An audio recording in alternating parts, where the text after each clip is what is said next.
Social Plug Podcast.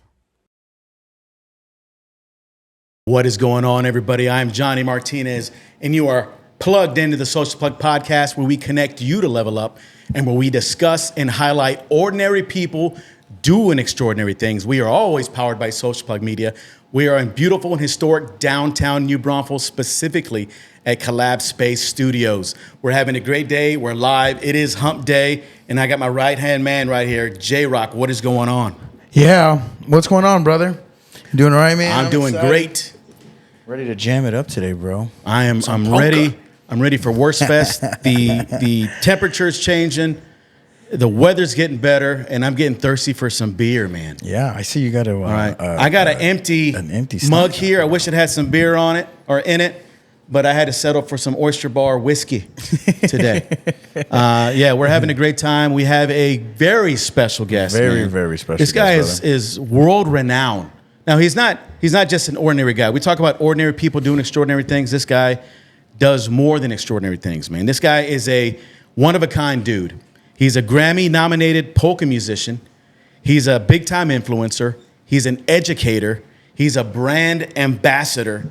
He has the Alex Meixner Polka Pills at the Faust Brewery. He's an International Polka Association Hall of Famer. Now, not just anybody can get that title. A Hall of Famer is a big deal, man. I don't know if they have a jacket, a red jacket, a yellow jacket. I don't know what they have. Right. But we'll talk to him about that as well. I'm curious on that, right? Because like golfers, they have like gold jackets, right? You know, I know he has a big old golden accordion. All right, I want to take a look at that. He's been called the king of Wurstfest, and he can pretty much turn any event, JRock, into a polka party. Hell yeah, man. All right, I don't care what kind of party you're having or what kind of event. It could be a birthday party. It could be a quinceañera, a wedding. That thing's going to turn into a polka party. Heck yeah, all right, man. when Alex steps on the stage. And he is the New Braunfels Polka King. All right. And without further ado, this man right here is our special guest. What's going on, Alex Meixner? It is a pleasure to be here with you, my good friend Johnny. Man, it's been a long time. I know we had chatted a while back, and I know you've been on the road. Yes. Well, since we first met, I've moved to the great city of New Braunfels, Texas, and I've just returned from nearly 10 weeks on the road, coast to coast, everywhere from New York and Florida to Minnesota and Oregon, and, of course, the great state of Texas. Great state of Texas. Is it true everything's bigger in Texas? You know, there's definitely, well, I mean, it's almost as big as Alaska. Ooh. No, but we have such an amazing variety of everything when it comes to culture and music and food and people. The people are the coolest thing, Alex. Yeah, the personalities are so amazing that I have encountered. You know, it's what's caused my wife and I to settle here in beautiful New Braunfels. Because that's what I was going to ask you. You've been all over the place. Yeah. Austria, Germany, Florida. I know you lived in Florida recently. All these cool spots. But New Braunfels is where you lay your head now. This is exactly. So my wife, Paula, is a native Texan. She's from the Fort Worth area originally. But, you know, as they say, you know, if you love a girl from Texas, raise your glass. If you don't love a girl from Texas, raise your standards. That's right. And so Paula is a native Texan, 6 generations on both sides. But New Braunfels specifically is such an amazing growing town with such a just perfect historical soul for what I do, and the people that I meet here and get to collaborate with here have just made it the place that we want to stay forever. That's one of my favorite things about New Braunfels. So I've been here about 9 years, and it's completely changed my life. Just the like you talked about, the relationships, the team building, just the collaboration, the smart people. I like people that make me better. I like having great conversation with people that are smart and are authentic and genuine and truly want you to succeed. And I found that here. And that is, you find that in the business community, you find that in the art community here, and you find that just in the neighborhoods. Right. You know, so we don't always have to agree about everything, but we can always respect that each other are thinking and working hard to do what's best for our families and our communities. Absolutely. So I'm going to talk about a little bit about what we got going on today. So this is a live feed, right? So we got people watching. All right. We got Rebecca from the Faust Brewery. She's not only in studio, but she's online as well. We got Jessica Martinez with Top Flight Realty Group, and we got other people as well. So we highly recommend that you guys ask questions throughout this podcast, and we'll give you a shout out, and we'll make sure that you get the question as much as we can. If there's 100 questions, we'll try to get through most of them. We'll do our best, But, and they might not even be from here in New Braunfels. No. They could be from people that love the city of Yeah. New Braunfels that and love people social that you plug. have impacted, Alex, because people flock to you and they love you. And I'm not just saying that because you're a guest on our show here. Whenever I go out and I hear Alex Meixner or I hear your voice, because you got that infectious voice, right? I first met you at one of the local establishments here playing that accordion. I was like, holy shit, who is that guy? That guy looks very important and he's very energetic. So the vibes you bring is joyous and it's prosperous to people, and it just makes people feel good. And in today's world, people want to feel good and they want the music. When people are in their cars, they got a certain vibe. I mean, if depending on what they listen to, some people listen to polka music. Some people do. I listen to polka music. It gets them going, and it's just a vibe going. And then there's also a time I also do a lot of jazz work. Right. I've performed in a lot of different settings, and so we have a wide range of emotions. And the music that I make, I try to make it relevant to the populations and appropriate for their emotion at that time. Absolutely. And so we got Wurstfest going on, and I'm gonna preface before I go into Wurstfest talk. I'm gonna talk a little bit about. I'm gonna continue saying what I was saying about you. When I saw you on stage, I've seen a lot of cool stuff in my life, Alex. All right, I've been to a lot of places, seen a lot of cool stuff, but nothing is as cool as watching you on that stage in the big tent over at Wurstfest, saying "Siki Saki, Siki Saki, oi, oi, oi," getting the crowd of thousands ready to rock and roll, man. I mean, it is next level stuff. You got the hair flowing. You got the big accordion. You don't have the small accordion. You got the big accordion. Yeah. And that thing looks about 30 to 50 pounds. And a little guy like me couldn't carry an accordion for an entire show. I can't do it. I can maybe carry a flute or a trumpet or something, but to do what you do day in, day out. So Wurstfest is a 10-day festival. Yes. You're going to be rocking it out maybe 2 a days. We do 7 days there, so we start off 2 times a day? Yeah, 2 to 3 times a day. Man. So it's definitely, but the audiences are what give us the energy. Yeah. And so you can't replicate the feeling of thousands of people there, or a few hundred that are really, really enthusiastic. Like, I'm thinking back to the land of doing live streams during COVID time. I remember watching you on those. And I mean, those were the most physically draining shows because I knew that there were people watching and I knew that people wanted a positive experience. But the only positive experience I could get was seeing thumbs up coming across the screen. Yeah. And it was like really crazy. Yeah. Like you get done with the song and you're used to hearing the roar of a crowd or seeing people dancing. And you're like, oh, there they are. Yeah. So, I mean, but that's part of where we all have to find. We dig into ourselves and how we feed off of each other. Right. Yeah. And COVID was a crazy time. You saw DJs, and I saw you out there, and I saw local musicians here in New Braunfels, because we didn't know what the heck was going to go on with the world. Yeah. We didn't know if we were all going to perish or we were all going to prosper. We had no idea. It had never been done before in our lifetime. Yeah. But people had to stay relevant. And you were staying relevant. You were even doing some educational stuff.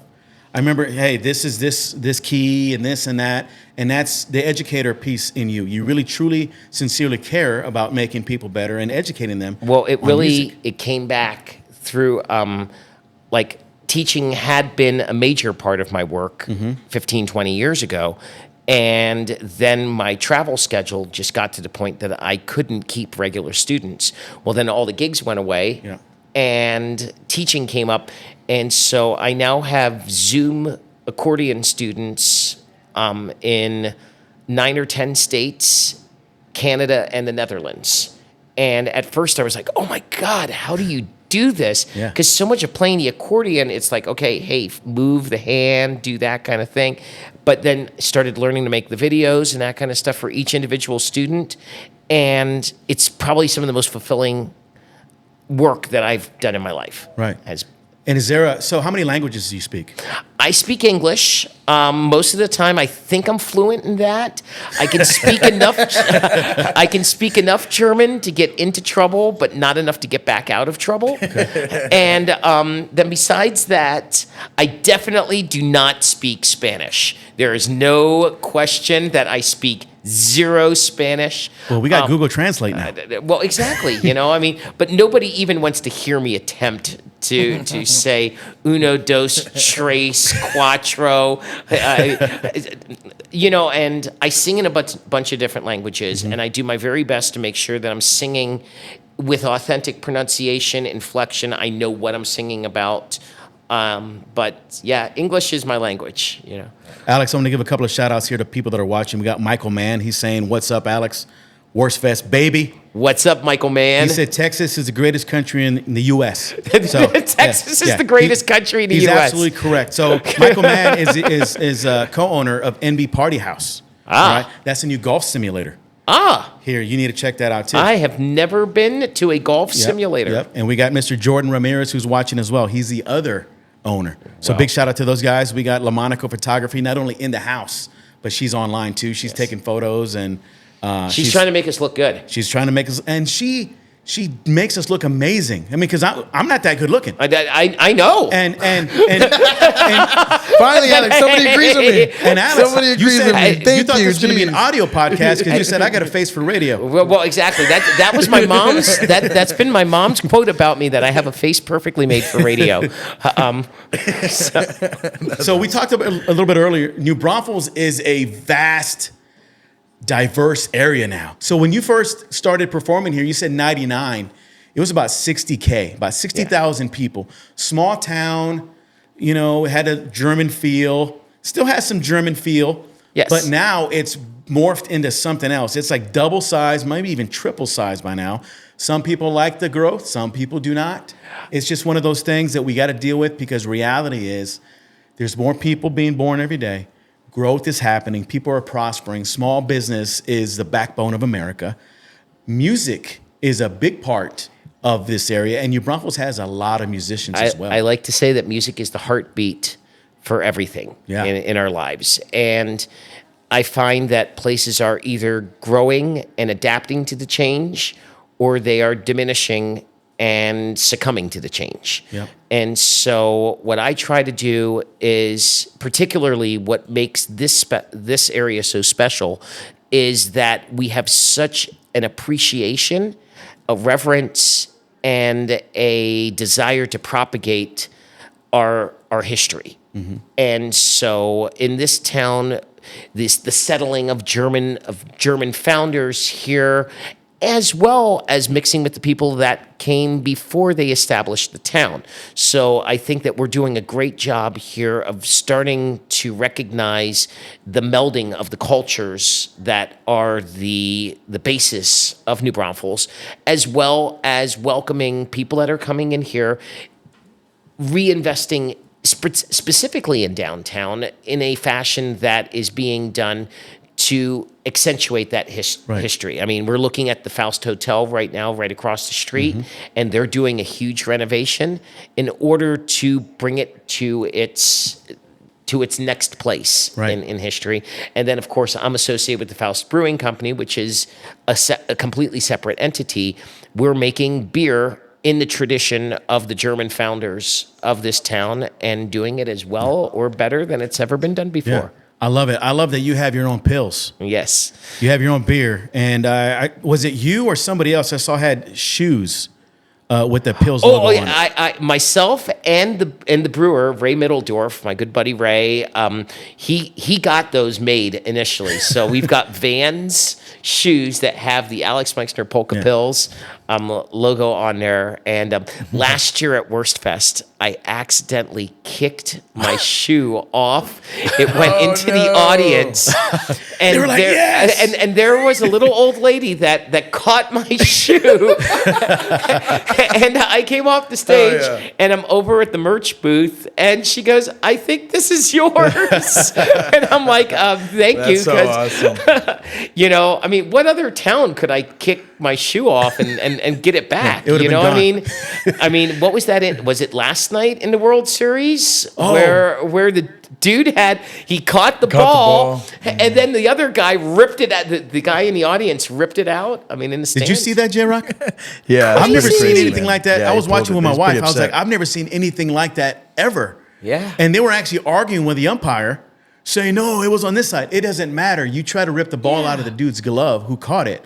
And then the other guy was trying to rip his arm down. Yeah, I mean, it was like amazing. You see one guy holding his arm down, the other guy reaching inside his glove. I'm like, what is happening in the world? These people need to find some Gemütlichkeit at Wurstfest in New Braunfels, Texas. Now, that's never happened to you on stage, trying to grab your accordion or anything like that, have they? Nobody has ever tried to grab my accordion on stage. Let's not say that we're let's giving not any continue. ideas No, to that's anybody. That's kind of like the Chris Rock, Will Smith thing. You know, that's never happened before either. But yeah, don't grab Alex's accordion, ever. Okay. Yeah, that one's not there.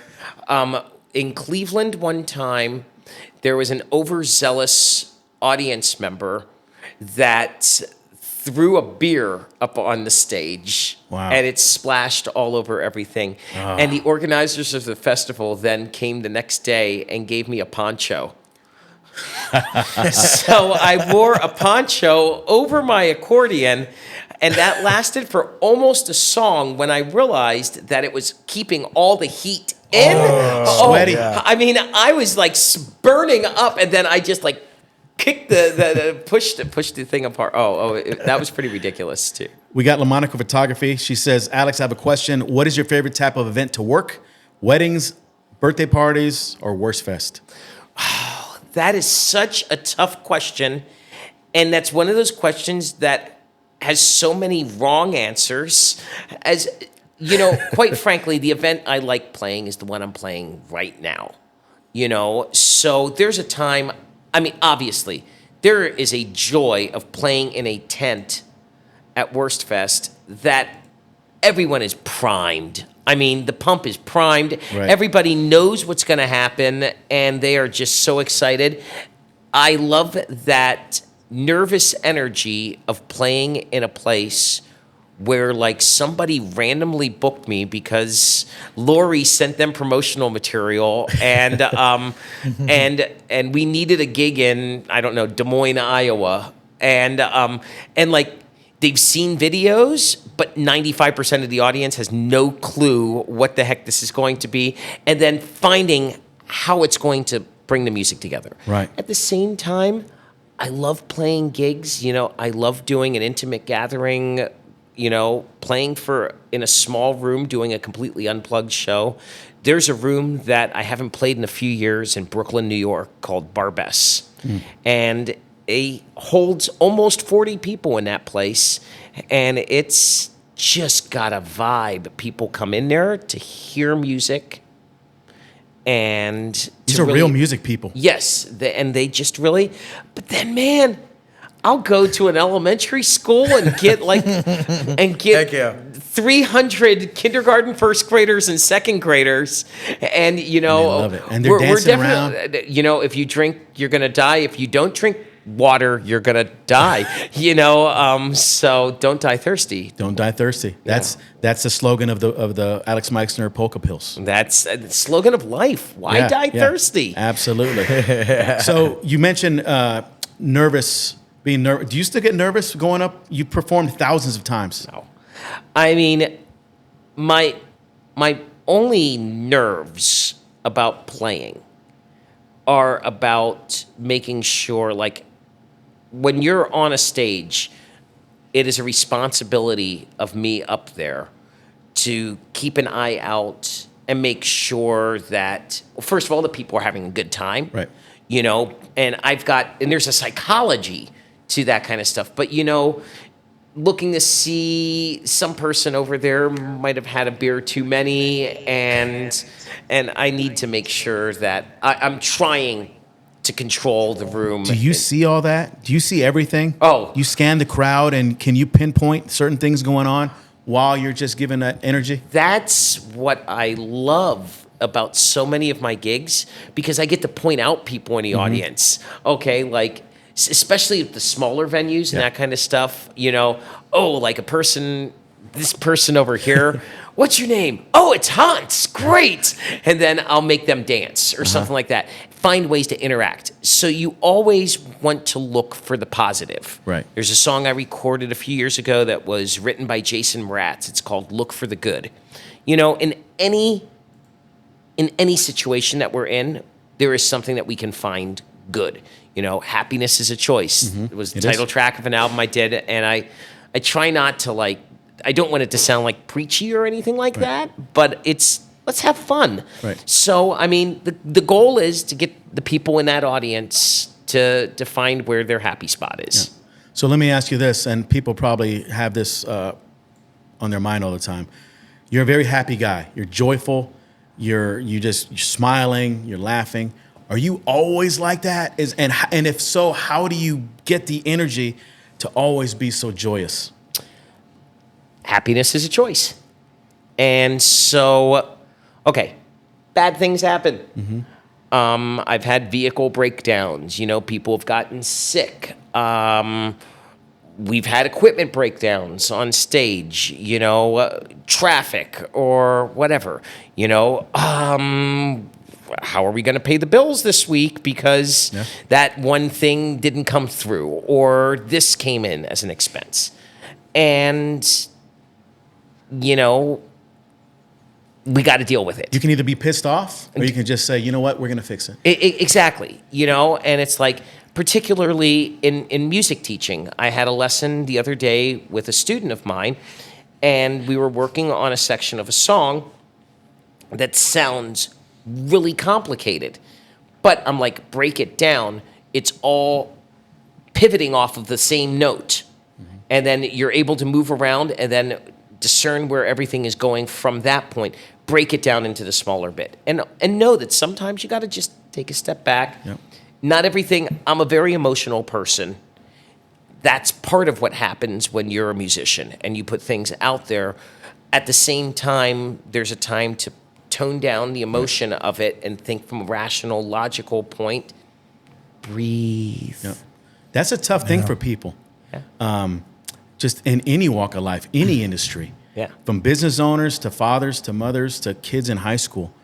Failing grades and just challenges in life. So that is great advice. Happiness is a choice. Well, and you said it right there. So many times, you think about as a parent, they're like, our age group is like time out, okay? Do you know there's a real solid logic? So many times, give it 5 minutes so that you don't say something that you really don't mean. Don't send out that email. Don't push send. Right. Those kind of things, yeah. And it's important. Take that moment to just take a step back and go, now what am I really trying to achieve from this? Because most of the time when you say that quick thing to just get it off your chest, you end up making it worse later on. And then you feel the temporary relief that you got from it causes so many other things. And look, and if I'm going to do something that's going to be like that, I let it out through music. Because if I play a wrong note, generally, nobody's ever died from any of my many wrong notes that I've ever played. And I can just let it go through music like that. If you play a wrong note, does that kind of eat at you a little bit? Are you a perfectionist? God, yes. Are you a perfectionist? Or you just like, oh, the crowd doesn't know? Well, okay. I don't want to look down on my crowd. And there was an old Dizzy Gillespie thing, the great jazz trumpet player, With the big cheeks? Yep. Who is my son's favorite. If you go a day without practicing, you know it. If you go 2 days without practicing, the audience knows it. I'm always going to know that the audience is going to know. And even if they, in quotes, don't, we're always trying to push to another level up. So I am trying to be perfect, knowing that there is no such thing as perfect. So it's a constant battle that you're going to have. You kind of owe that to them. Yeah. They're given not only paying, but they're investing their time, effort, energy to go watch the Alex Meixner band? Time is money. Your attention is it's that important. So like when people don't come to see a show. So I mean, it's crazy because like I work so hard to do something, and then I'm like, oh, well, we had all these people at the show, and then I'll be like, oh, but this person, and this person that I expected to see there wasn't there. You know, you can focus on that, and it can really bring you down. Right. But you just gotta realize there's only 24 hours in a day. So we constantly have to, within whatever discipline we're doing, find a way to make it important enough for people to come to our show, to come to our restaurant, to eat, to drink our beer, you know, just using those things, to read our book, to listen to our podcast and that kind of stuff, and give people that experience that they need. Because Alex, you are a brand, and they are buying that brand, whether it's money or time. That's a purchase. It's an investment for them. And it's important for me to fulfill those needs. Right. And I get so much of a feeling like when I see people that come to Wurstfest year after year, you know, there's people that I've taken pictures with their kids for 17, 18 years. I mean, like they'll have pictures of me holding their kids upside down, and now those kids are bigger than me. And there was one who's a football player now, and then he goes, "You attempting to pick me up upside down now, Mr. Alex? or am I taking you?" And I'm like, dude, I just got to go with the flow. Absolutely. That's great perspective. We got a question here from Kevin Solecki. Oh, yes. He said, Alex, tell us about your purple accordion. Well, Kevin Solecki is actually the owner of the Carnegie Accordion Company in Pittsburgh, Pennsylvania. So we got him watching from Pittsburgh. And Kevin not only is the owner of the Carnegie Accordion Company, he is the man in charge of importing Saloni accordions, which is the company that I am endorsing. And this is Lori bringing me my fine, beautiful, custom-built instrument that Kevin helped me get. Great job, Kevin. So Kevin is not only a great business associate, Kevin is a very dear friend of mine. And check this out. I mean, who else has an accordion that has their name? Man. All right, JRock, I got it. And this instrument here is a professional instrument built in Italy, all handmade reeds, and it looks amazing, and it sounds great, and it feels good. It is not 50 pounds. How many pounds is that this thing? instrument here is probably about 27 or 28 pounds. And, you know, you just get this powerful...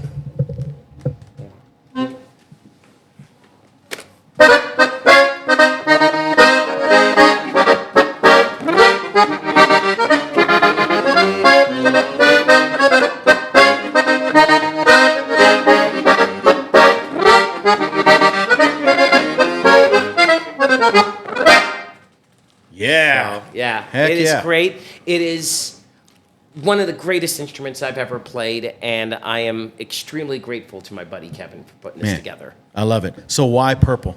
Why purple? So purple is not only my favorite color, it is my wife's favorite color. Gotcha. Okay. So it is an instrument that reminds me of my beautiful wife, and if I start forgetting who I am, I can look down at the instrument and it tells me what my name is. Are you a Prince fan? Do you know Prince is great? I had a guy that played in the band a few years ago, right around the time that Prince passed away, and he said, in honor of Prince, you must promise to never play any Prince tunes on the accordion. And so we have not done that, though I do think I might have to work on Purple Rain at some point. That would sound unique. Well, with at first, you know, when I got the instrument, I was thinking, well, maybe it's the time to break my Prince rule, you know. And I was listening to Purple Rain, and I love the song, but it didn't connect. Then I found a recording of Dwight Yoakam singing Purple Rain, and it was just sublime. And so that's White one of note. those things in that different musical instruments allow us to understand and get into different sections of music. And, a great composition is one that can be changed in many ways. And the closet accordion players of America say that everything sounds better as a polka. Yeah, so we love polka. I've never was a polka guy, but once I started listening to you and I moved to New Braunfels, it kind of wore on me. And not wore on me, it was in me. I was like, wow, this polka is cool, because I never thought listening to polka was a thing. Well, where are you from originally, John? I'm from San Antonio. So polka was kind of Tejano. Right, exactly. It's the same premise. Yes. The Sonny Salceda, you got the Flaco Jimenez. Exactly. And these other guys. Tex-Maniacs. And, you have such a great tradition. As my dad would have said, it's the same church, just a different pew. Right. Yep. So I think, because you have 100 buttons there, and each one of those does something completely different. To give a little accordion lesson here, the right hand of a piano accordion is like a piano, but you've got the bellows that allow us to give a different flavor. So now over here, I can change the tone. There's a low reed. Okay. And there are, that reed is a middle reed, it's an octave higher. And then that sounds very close, so. And those two reeds coming together, you get that. There's a separate middle reed and now you have three middle reeds together. While So you moving. hear all of those things are being controlled in the volume and expression with the bellows. So.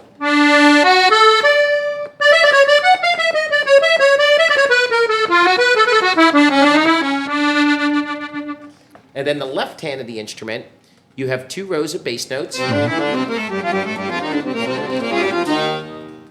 And those are formulated in what is called the circle of fourths or fifths, depending on if you're going down or up.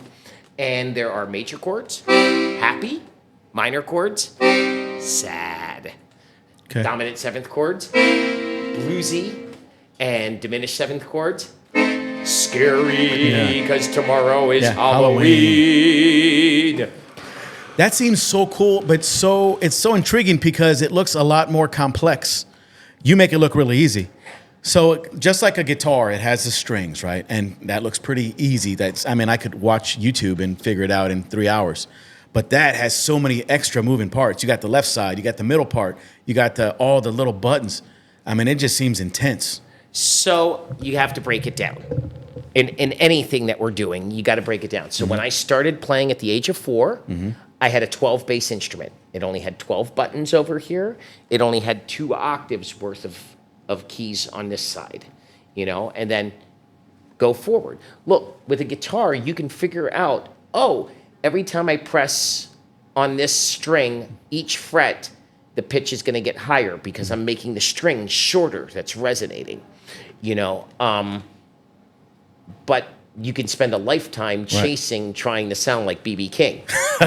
So with the accordion, my students range in age currently from 11 to 83. And there's so many different ways that they approach the instrument, whether they're learning from written music, whether they are learning by ear, whether they have a hybrid of both of those. I always try to get a hybrid because you want to be fluent in the ability to read in any medium that you're working at. At the same time, music is an oral art form. And one of the most talented musicians I've ever been on stage with, a gentleman who's been touring with our band off and on for the last 4 years, and he'll be at Wurstfest with us, Rory Hoffman, has been blind since birth. You can't tell me that you have to read music to be a legitimate musician, because this dude plays like 30 instruments, and he's just absolutely amazing. Yeah, that's like the sixth sense. He just feels music. Yeah.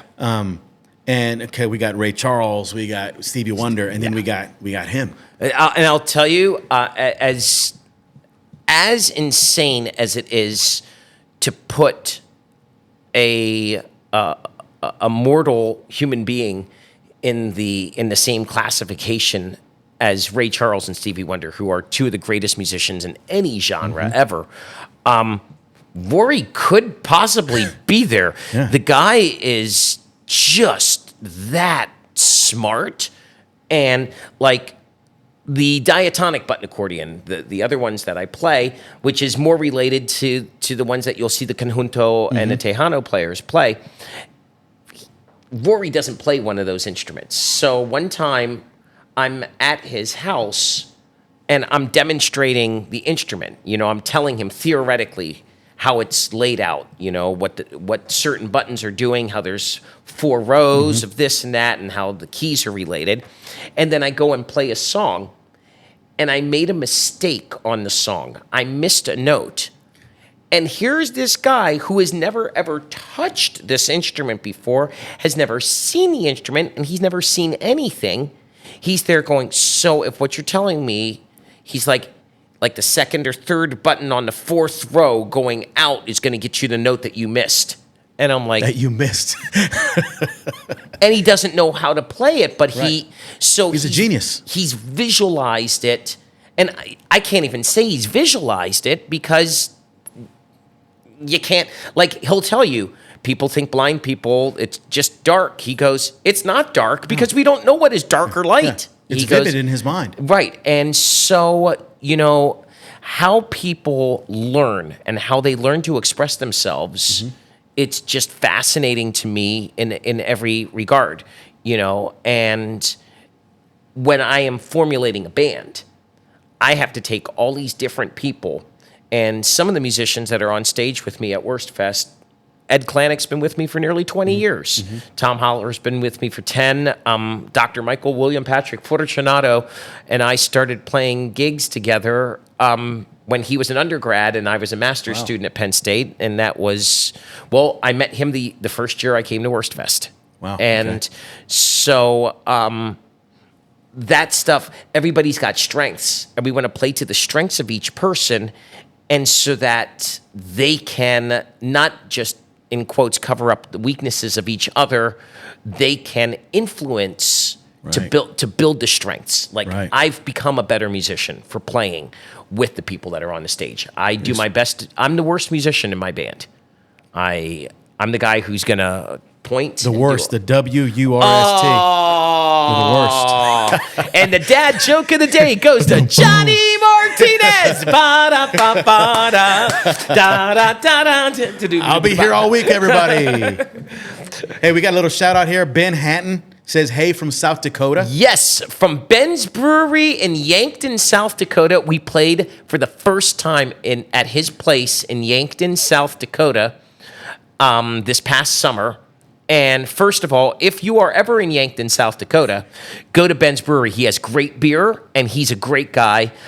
There was a table of people from New Braunfels Wow. at this gig. I mean, and it's always awesome when you get a request to play. There's only one S in New Braunfels from somebody that actually understands, you know. And How does that make you feel when you say when they say, "Man, you're from New Braunfels" or whatever? I mean, in South Dakota, Mount Yeah. Rushmore. What you got? The Mount Rushmore and Ben's Brewery. Come Yeah, on. yeah. Well, hold on. Mount Rushmore, the Corn Palace, and Ben's Brewery. I mean, you got the 3 Then you got the destinations. biker rally. Yeah. But the biker rally in Sturgis and Wall Drug, they're below Ben's Brewery. Wow. Okay. And having just been out there, I'm going to put Ben's Brewery in the top 3 and put Wall Drug. I mean, You heard Sturgis that only here, had- everybody. Yes. Ben's Brewery. Look Yes. that up. And that's one of the great things. Being involved, the brewery community is a lot like the music community. Yes, we are in competition with each other in different places, but man, nobody just drinks the same beer over and over. Really?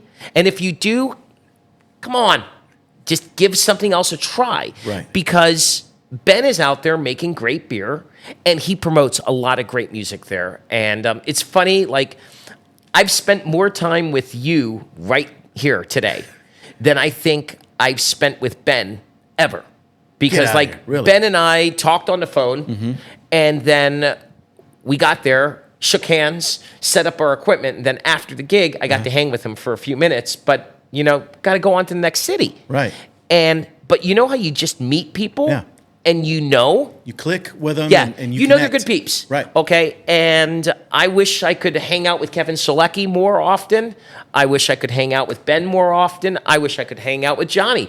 I mean, dude, there's people that I live in New Braunfels with now who I love dearly. And I think I saw them more before I lived here than I do now that I do live here, just because there's only 24 hours in a day, and it's just like, and we take for granted, I mean, I can't always go and get lunch with Ray Middledorf over at the Faust Brewery. I mean, but I love Ray. I'd go get lunch with him any day of the week, You're a busy guy, especially right now. This fourth quarter, going into Wurstfest, I can only imagine. Because when we were chatting back and forth over the phone, you had these gigs all over the place, and you said, I'm on the road, I'll be back this time, and maybe we can chat and connect. And you're a busy guy. I can only imagine. When I was in the military, I would be on the road for a little bit, for 2 or 3 days. And that was a lot for me. But I can imagine how it is for you. Is it draining? Are you drained sometimes? I will tell you that getting at my ripe old age now that I'm you getting just turned 28. Yes, I just turned 28. Yes, thank you. I definitely am cognizant of getting tired a little more. But at the same time, you learn to work smarter, not harder in some cases, and give yourself that rest. I drove in from Florida at the end of this last trip, finished in Vero Beach, Florida. I got home on a Monday night. It was a long drive because I had to do the last whole bit by myself. And I didn't schedule lessons to start at 9 o'clock in the morning the next day. I just had a gig that I needed to be at 3 o'clock in the afternoon. So I gave myself some rest there instead of, just got to give it to yourself. Yeah, I mean, and people wind down in different ways. So is music your therapy? Just playing the accordion, does that give you the relief, the stress relief? Because you kind of mentioned it earlier.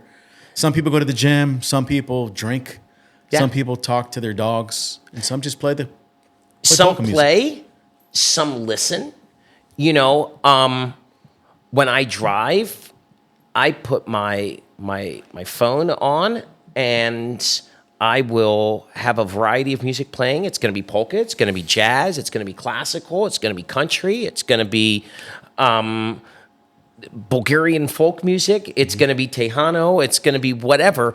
And sometimes I need the music to rev me up. Right. Sometimes I need the music to calm me down. Sometimes I don't know what I need. And, that's an important thing.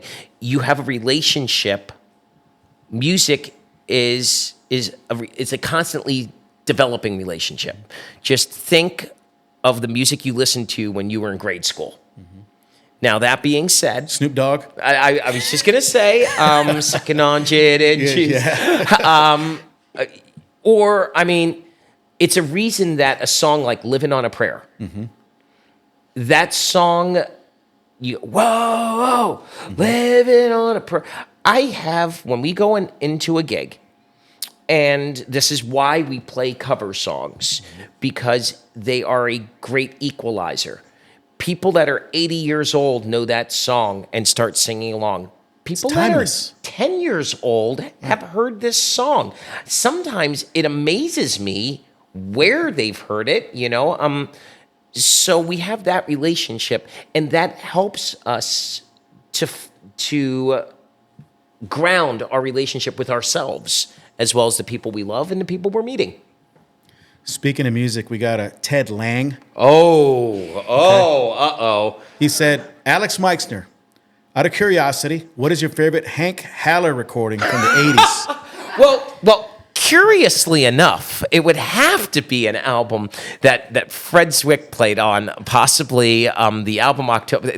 So Ted Lang is a very dear friend, great musician. He will be playing at Wurstfest as well with his band Squeezebox, that also his wife Molly B is part of.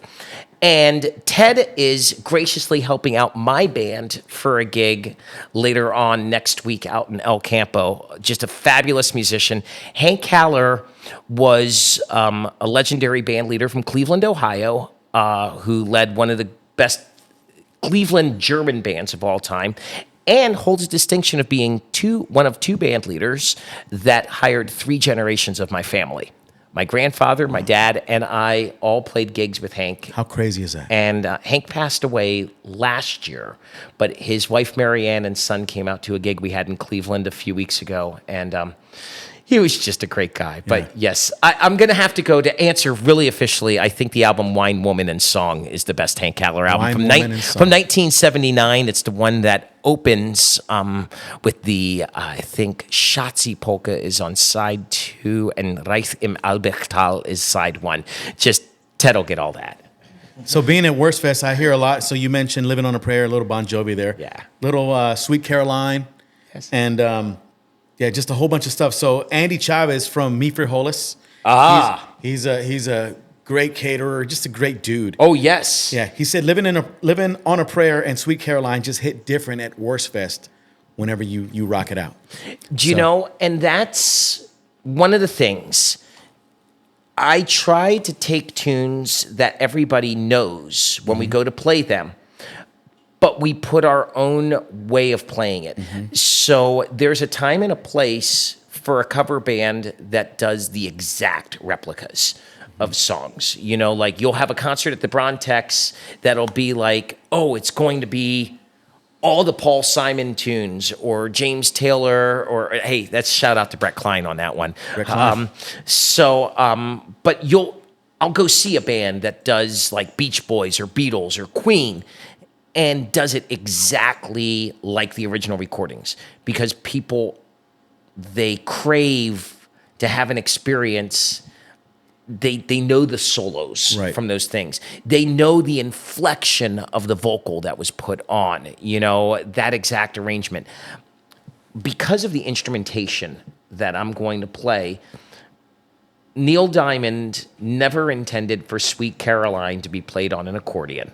I mean, or at least he didn't know that he intended for it to be on the accordion. That, I think, is a better way of putting it. It was a game changer. Yeah. They still play that. Was that 50 years ago? Yeah. Well, at least 50 years ago. I mean, that's actually Sweet Caroline. We could fact check this one, JRock.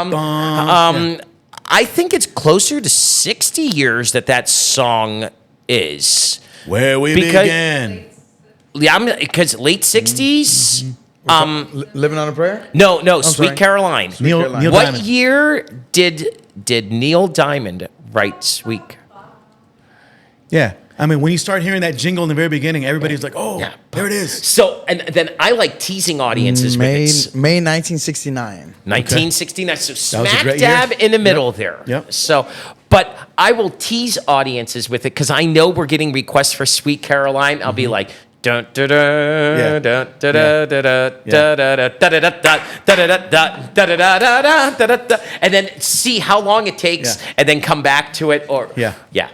So big shout out to Brett Klein. He's actually on here. He says, hey, brother. Hey. So I've watched Brett Klein play at various places here in New Braunfels. He plays the hell out of some Billy Joel. That guy is one of the best Billy Joel cover guys that I've ever seen.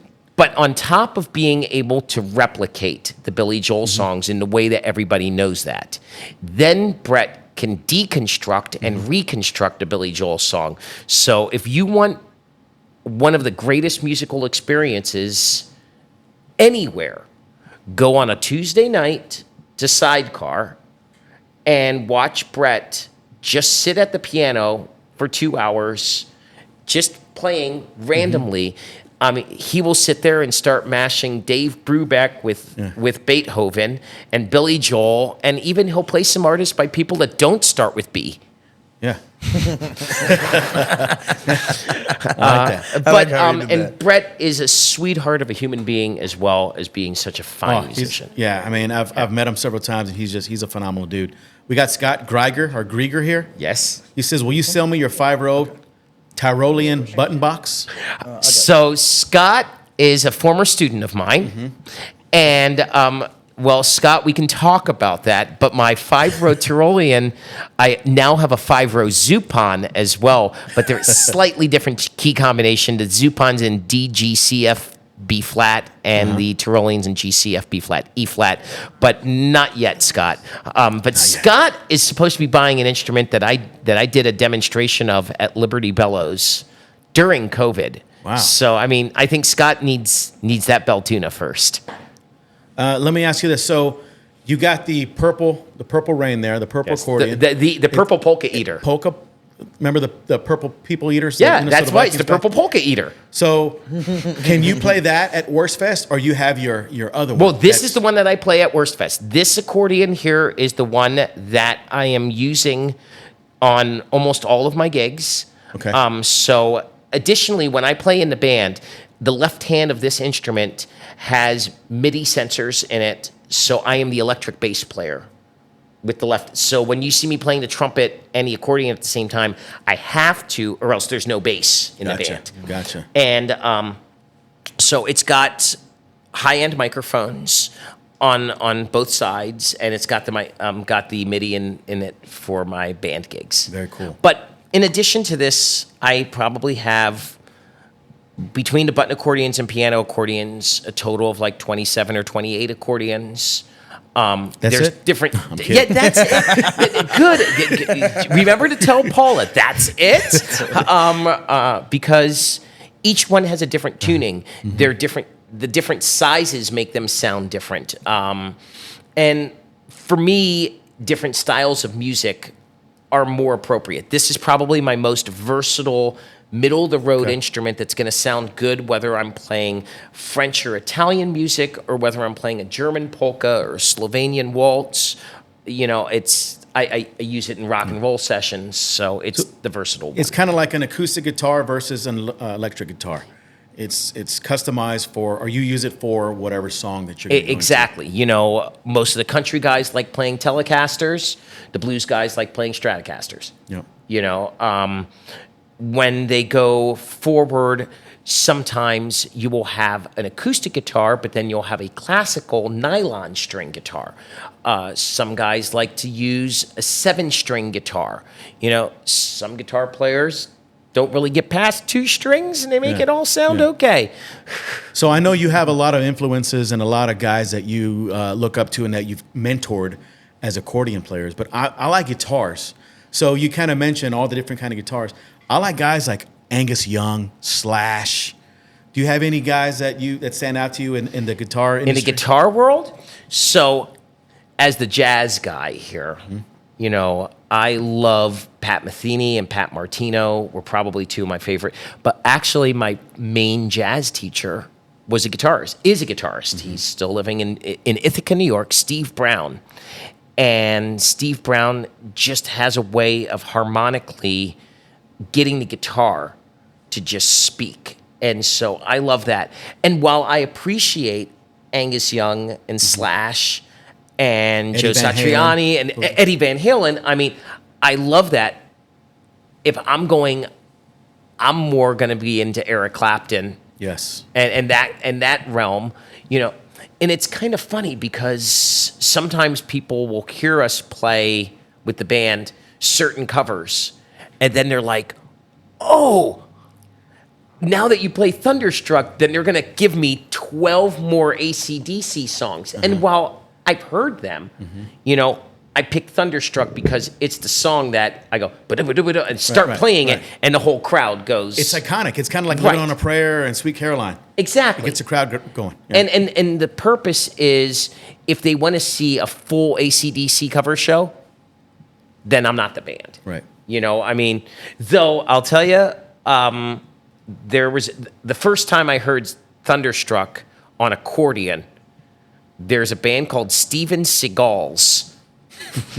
and it's like a bluegrass. Are they from New Zealand or Australia? And it's on a farm, and I was like, oh my God. Yeah. And just like what I was saying about Purple Rain, like, you can love the song and then go, I don't hear that working in my context. Right. And then now that I've listened to the Dwight Yoakam version of it, I'm like, maybe that could work. Yeah. You know, just like Thunderstruck, hearing it by AC/DC on its own, I'm like, yeah. But I was like, eh. And then Steven Seagal's, I'm like, well, obviously they're playing an accordion in it. Right. And then I'm like, now how do I Alexize this arrangement so that I'm not just ripping off what this band is doing? Because I don't ever want to just copy one other band's thing. You know, I mean, that's... You want to make it custom. Yeah, you want to give the people a different experience so that you can to grow your thing and the audience's thing. Absolutely. We got some other people here chiming in. Bill Mazie. Yes. Will you be coming back to Johnstown, Pennsylvania? I hope to come back to Johnstown, Pennsylvania sometime. I don't think that we're going to be there in 2025. I'm getting ahead of myself. 2025 for the festival that we've played there, but I hope to be able to get back to our friends in Johnstown and Altoona one of these days. Rebecca Price says, Alex, do you still have any Hormel pepperoni? That's from your commercial. Do you know, it's been... What's funny about this is last week, my son and I went to get a pizza in Florida. So we're at the local pizza place and we determined to get a pepperoni pizza. And just jokingly, I said, what kind of pepperoni is that? And then the lady goes, well, I'm going to have to go check. And then she comes back and she goes, I don't know if this is going to be a weird question or not. Or have you ever done any TV commercials for pepperoni? And I was like, whoa, somebody outside the orbit remembers. But I don't have any from the original shipment. Though I will tell you, we have fans in New Jersey that when we did that, they're home brewers, and they made a beer infused with Hormel pepperoni juice. It wasn't as bad as we expected it to be. And, it was drinkable. It was drinkable. Ray and Grant are not going to be making a Hormel pepperoni beer at Faust. Do we have that commercial anywhere that we can show it? Can I pull up the commercial? Yeah. Let me see if I can pull it up. It might be on YouTube. I do got a question though, real quick as well. Yeah. If that's okay. I know they did ask it in here. Don asked it as well. What do you listen to when you aren't listening to Polka? What do I listen to when I'm... Don Raby. Yeah, Don Okay. Raby. Mm-hmm. So Don, it's all over the board. Lately, I've been back into a lot of jazz stuff. I love Freddie Hubbard, Lee Morgan, Woody Shaw. So that stuff, that gets to be a little much for some of the other people riding with me or in the house. So I'll go with some more Louis Armstrong and that kind of thing. I've also been listening to classical music again. There is nothing like needing to bring the blood pressure to a more even keel and having some Debussy and that kind of thing. But I will say also, since moving here, I've gotten a greater understanding and an enjoyment from a lot of the Texas music. I've developed a really great friendship with Walt and Tina Wilkins, and I got to play on Walt's last album, and we actually just did a little tune together that we were writing, listening to some of the stuff that Randy Rogers does and Wade Bowen. In fact, as I was driving yesterday, Wade had recorded a version of, I think it was a Jimmy, I can't remember the guy's last name, a song that was called Honky Tonk Road. And, it's just kind of funny to listen to the whole story of being out on Honky Tonk Road and go, man, it's the same thing as playing in a polka band, playing in a jazz group. There's some dive bar that we've all played that we love playing. There's some dive bar that we've all played that we're like, oh my God, I can't believe we made it out of this place alive. I mean, everybody's got their version of Bob's Country Bunker from the Blues Brothers, I mean, I don't think I've ever had chicken wire officially in front of the stage, but I've had a few that maybe should have had it. It's funny, we had the Tiffany Dawn Band on recently, and Tiffany was saying that they played at a venue that had chickens roaming around.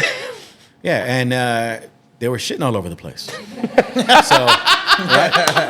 So she said that was the strangest, but it was so authentic and genuine. So that was one of her favorite places play at? Well, I will tell you, there was a place we played in North Dakota on a concert tour one time.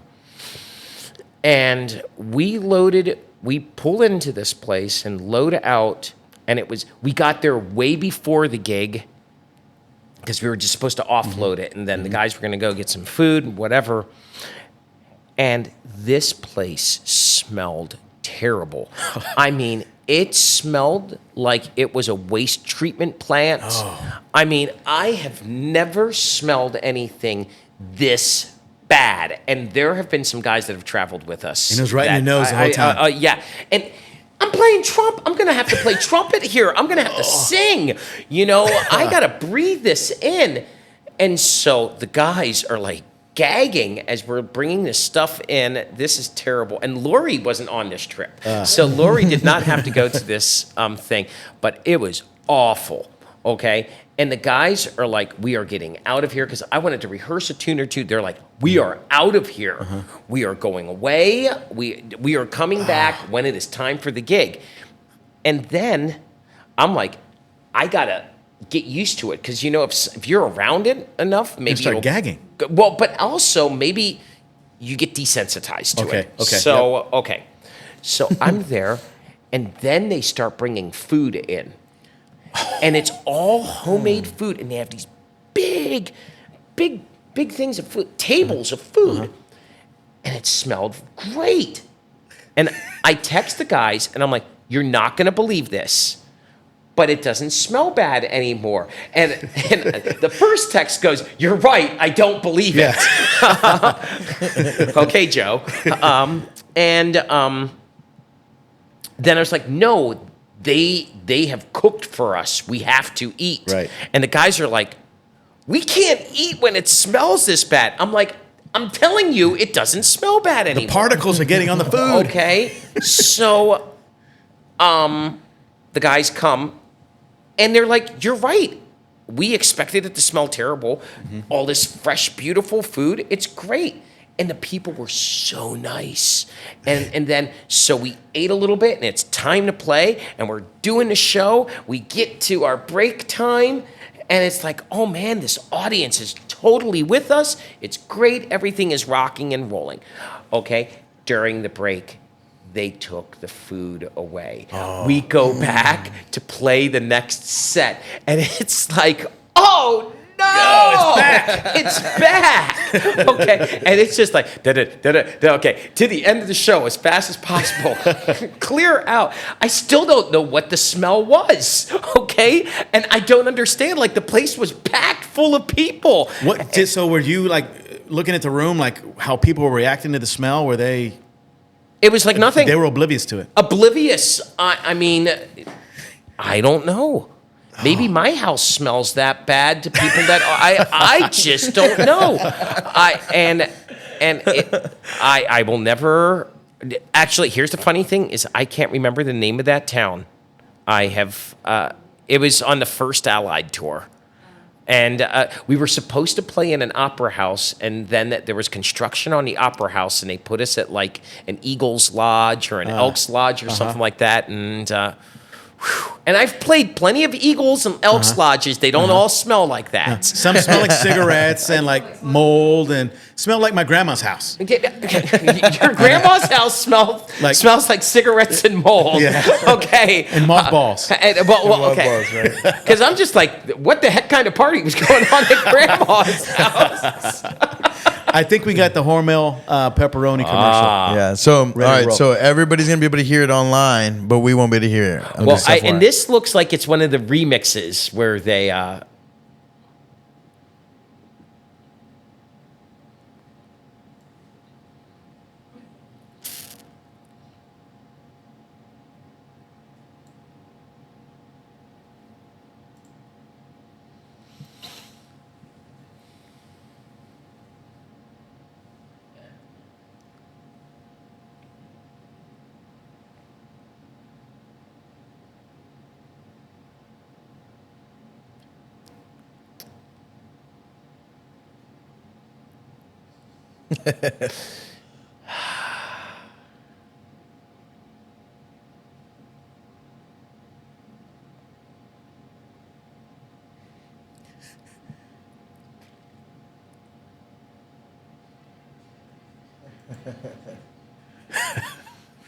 Wow.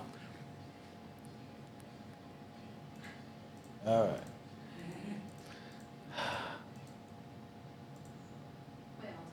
Heck yeah. So that is a great commercial. That was what, from early 2000s? 2015 or 16, something like that. fairly recent. So, okay. You know, it is funny to watch that. It feels like it was a lifetime ago. And then part of it is like it was last week. But, you know, the one thing that struck me more than anything as I was just watching that right now is when I went to do the taping, the initial taping, they get the rig and they show me the rig. They give me this rig because they had fitted me for it a few months earlier, and it was around this time that I taped the initial commercial, in between Oktoberfest and Wurstfest. And I'm there, and I'm like, I've committed to do this, and I don't know if everything's going to literally work. You know, they put the docks on my boots, and then I'm just trying to find, okay, how much do I step with this foot? At what angle do I get it to hit in time? Because it's pretty janky. And you're really playing. Yeah, I mean, it's going, and as I'm moving around, what's my physical balance going to be like? But the thing that really sticks out to me is that I had them order, so they got a small accordion that they put the Hormel pepperoni thing on, and then on the side, they had a little hook, and they initially had a plastic trumpet that I told them to get. And I'm practicing with this, and I'm doing the first part of the taping, and the director says, "Stop." And I'm like, "Okay, what do I need to do?" He goes, "That plastic trumpet looks cheesy. Do you have your regular trumpet here?" And I'm like, "Yeah, I have my regular trumpet here." "Okay, yeah. Let me get your regular trumpet there. Trade that out for the plastic trumpet." "Yeah, that looks a lot better." And I'm just like, of all the things that are going to be cheesy in this, you're going to say the fact that there's a plastic trumpet here is cheesy? Now, that being said, I got a few dings on the side of my trumpet. And then one of the other stagehands was like, "Hey, Alex, were those dings there before?" I'm like, "I don't know." They're like, "Yeah, those look really fresh." And then Hormel bought me a new trumpet. Wow. They bought me a new awesome. trumpet because the director insisted that the plastic trumpet looked cheesy. Yeah. Well, that's cool that they reimbursed you for it. Yeah, in fact, I'm 'cause thankful because trumpets aren't cheap. No, What they color is aren't. this trumpet? What? What color is that trumpet? That trumpet? That trumpet, like a cool color, like a. Do you know the funny thing is that specific trumpet right now, I lent it to a friend of mine who played trumpet in high school. And he is a fabulous accordion player and hadn't touched a trumpet in years. And he was like, "Dude, I think I want to play trumpet again."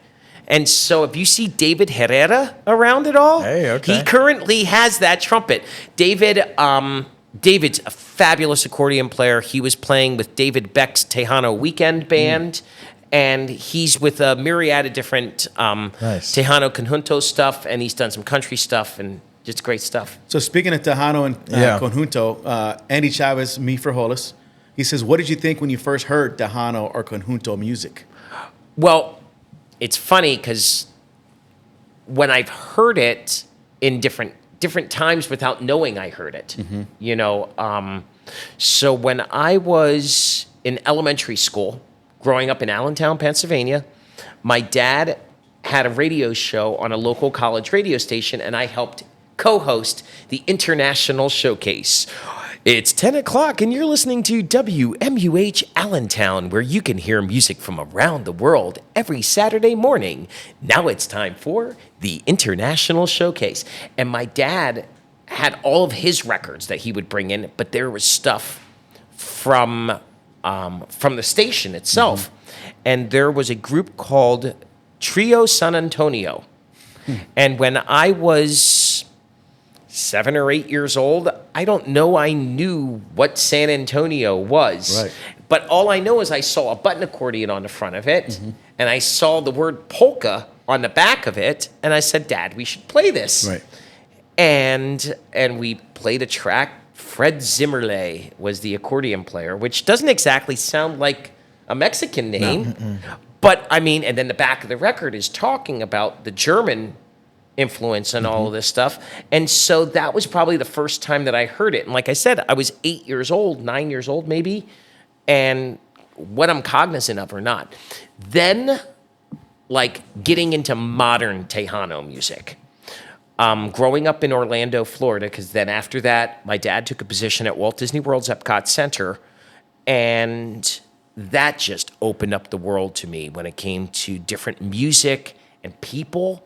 The environment of Disney in the 90s was just so open to so many different kinds of music.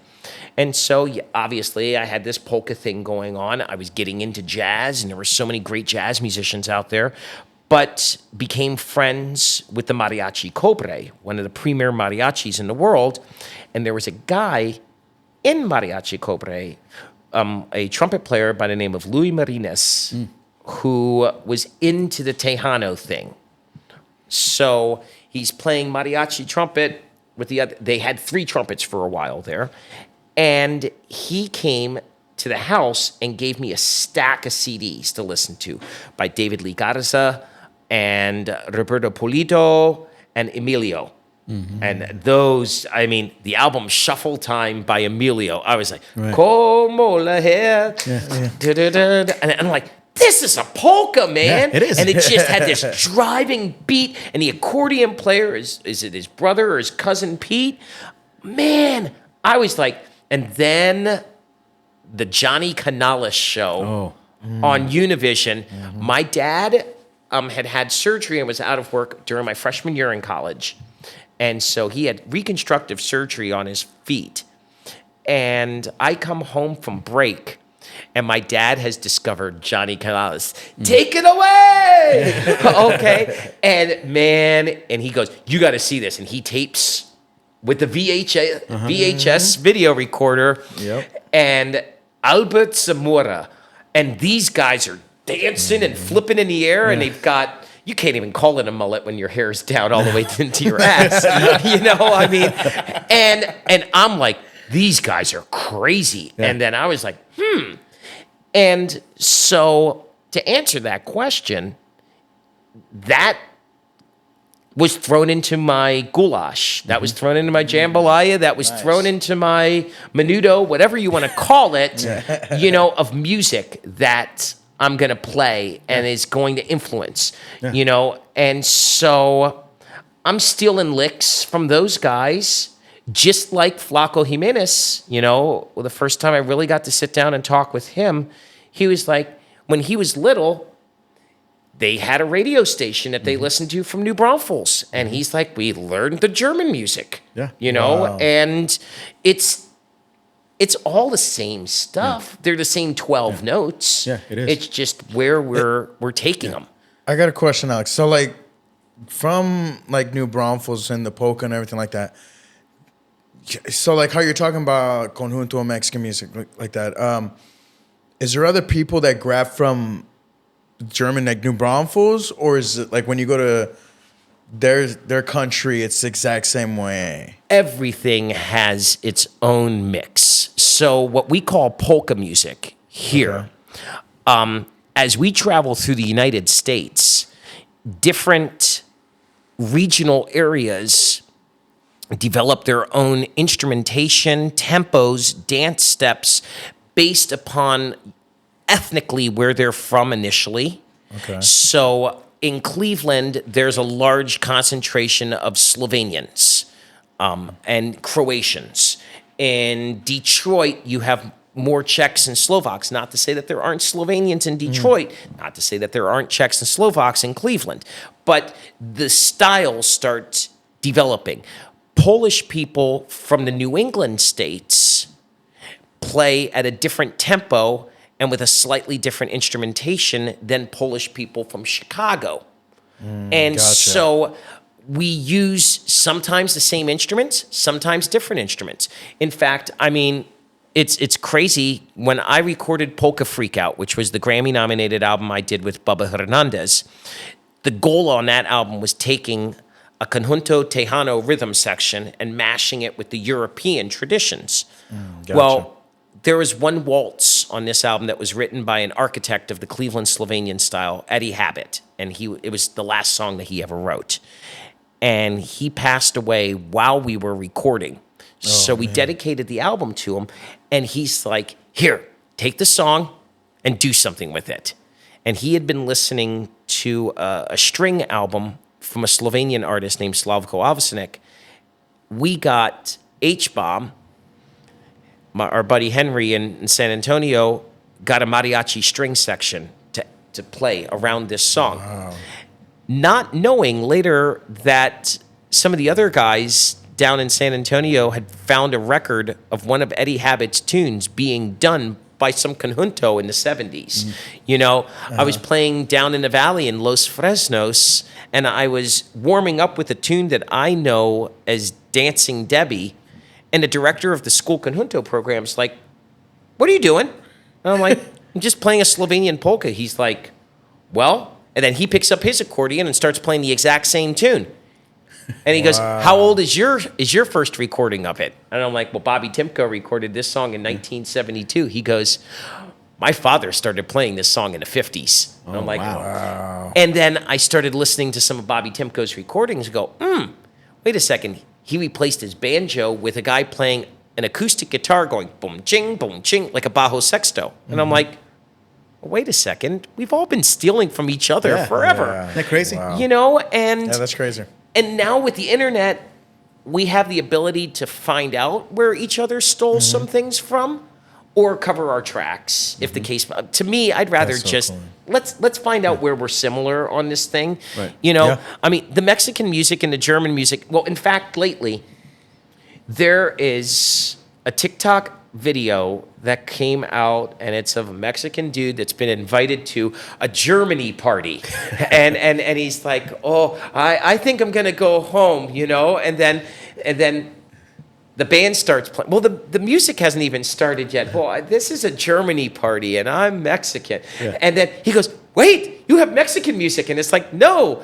I didn't know that Germany, and I love how they say Germany music, not German music, you know. It's just so hilarious.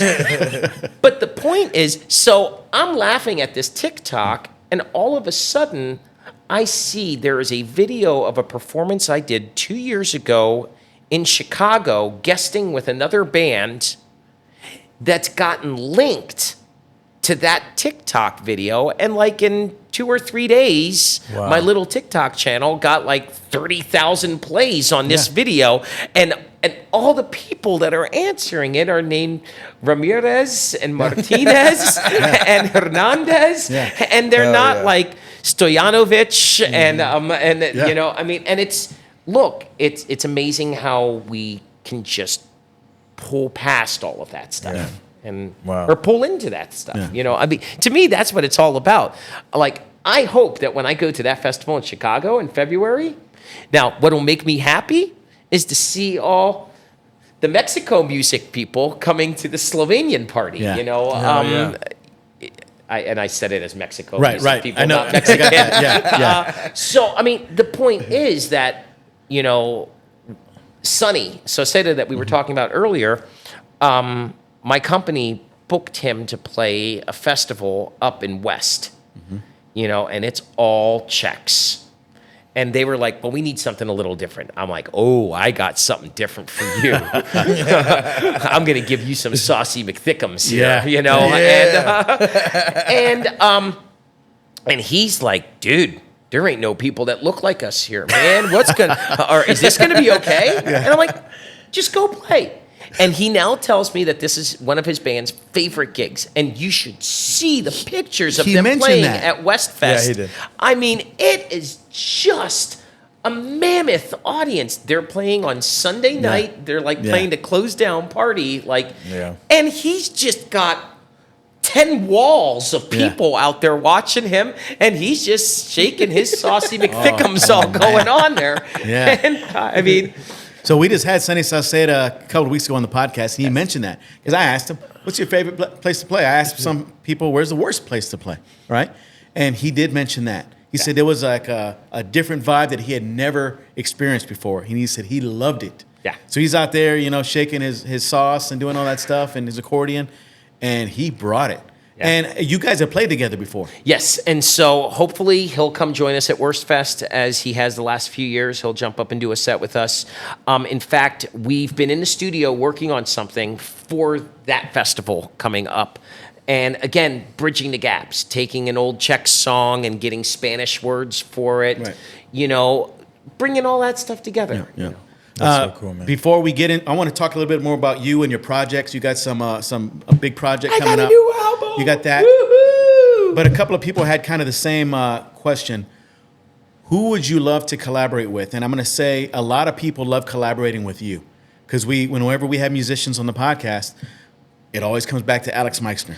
Because I ask, who has the most energy? Who has this? Who would you love to play with? And a couple of them, Andre Blissett, Saucy McThickums, they mention you specifically. Well, that is very flattering to me. Right. Both of those are gentlemen that I really respect as people as well. Do you have anybody like on a big scale, the Snoop Dogg's, the Willie Nelsons, the Bon Jovis? I mean, who would Alex Meixner love to collaborate with? There are so many. When you mentioned Willie Nelson, we did a gig with the band out at Luck Ranch a few years ago. And I was like, please. And we're talking with the agent. And he's like, well, give me your pitch. And I'm like, Willie's first band, when he was 9 years old, he sang with the Raychek Bohemian Band. And he played polkas. And I would be willing to play any of those old tunes or any of his tunes. Now, Willie didn't take it, and quite honestly, I mean, dude, 90 years old, and he's the meme that I saw about how all the kids in the world better start thinking about what kind of world they're going to leave to Willie Nelson and Keith Richards. I mean, I think those guys are going to be with us forever. Keith's like in his 80s. Yeah. Mick Jagger's in his 80s. He's still rocking it out. He's still at the gym. I've seen videos of him at the gym, and his voice still sounds the same. The greatest Mick Jagger quote of all time, I had in a quote book that Mick Jagger, when he was in his 20s, said, "If I'm 50 and still singing Satisfaction, somebody shoot me." Okay? So, I mean,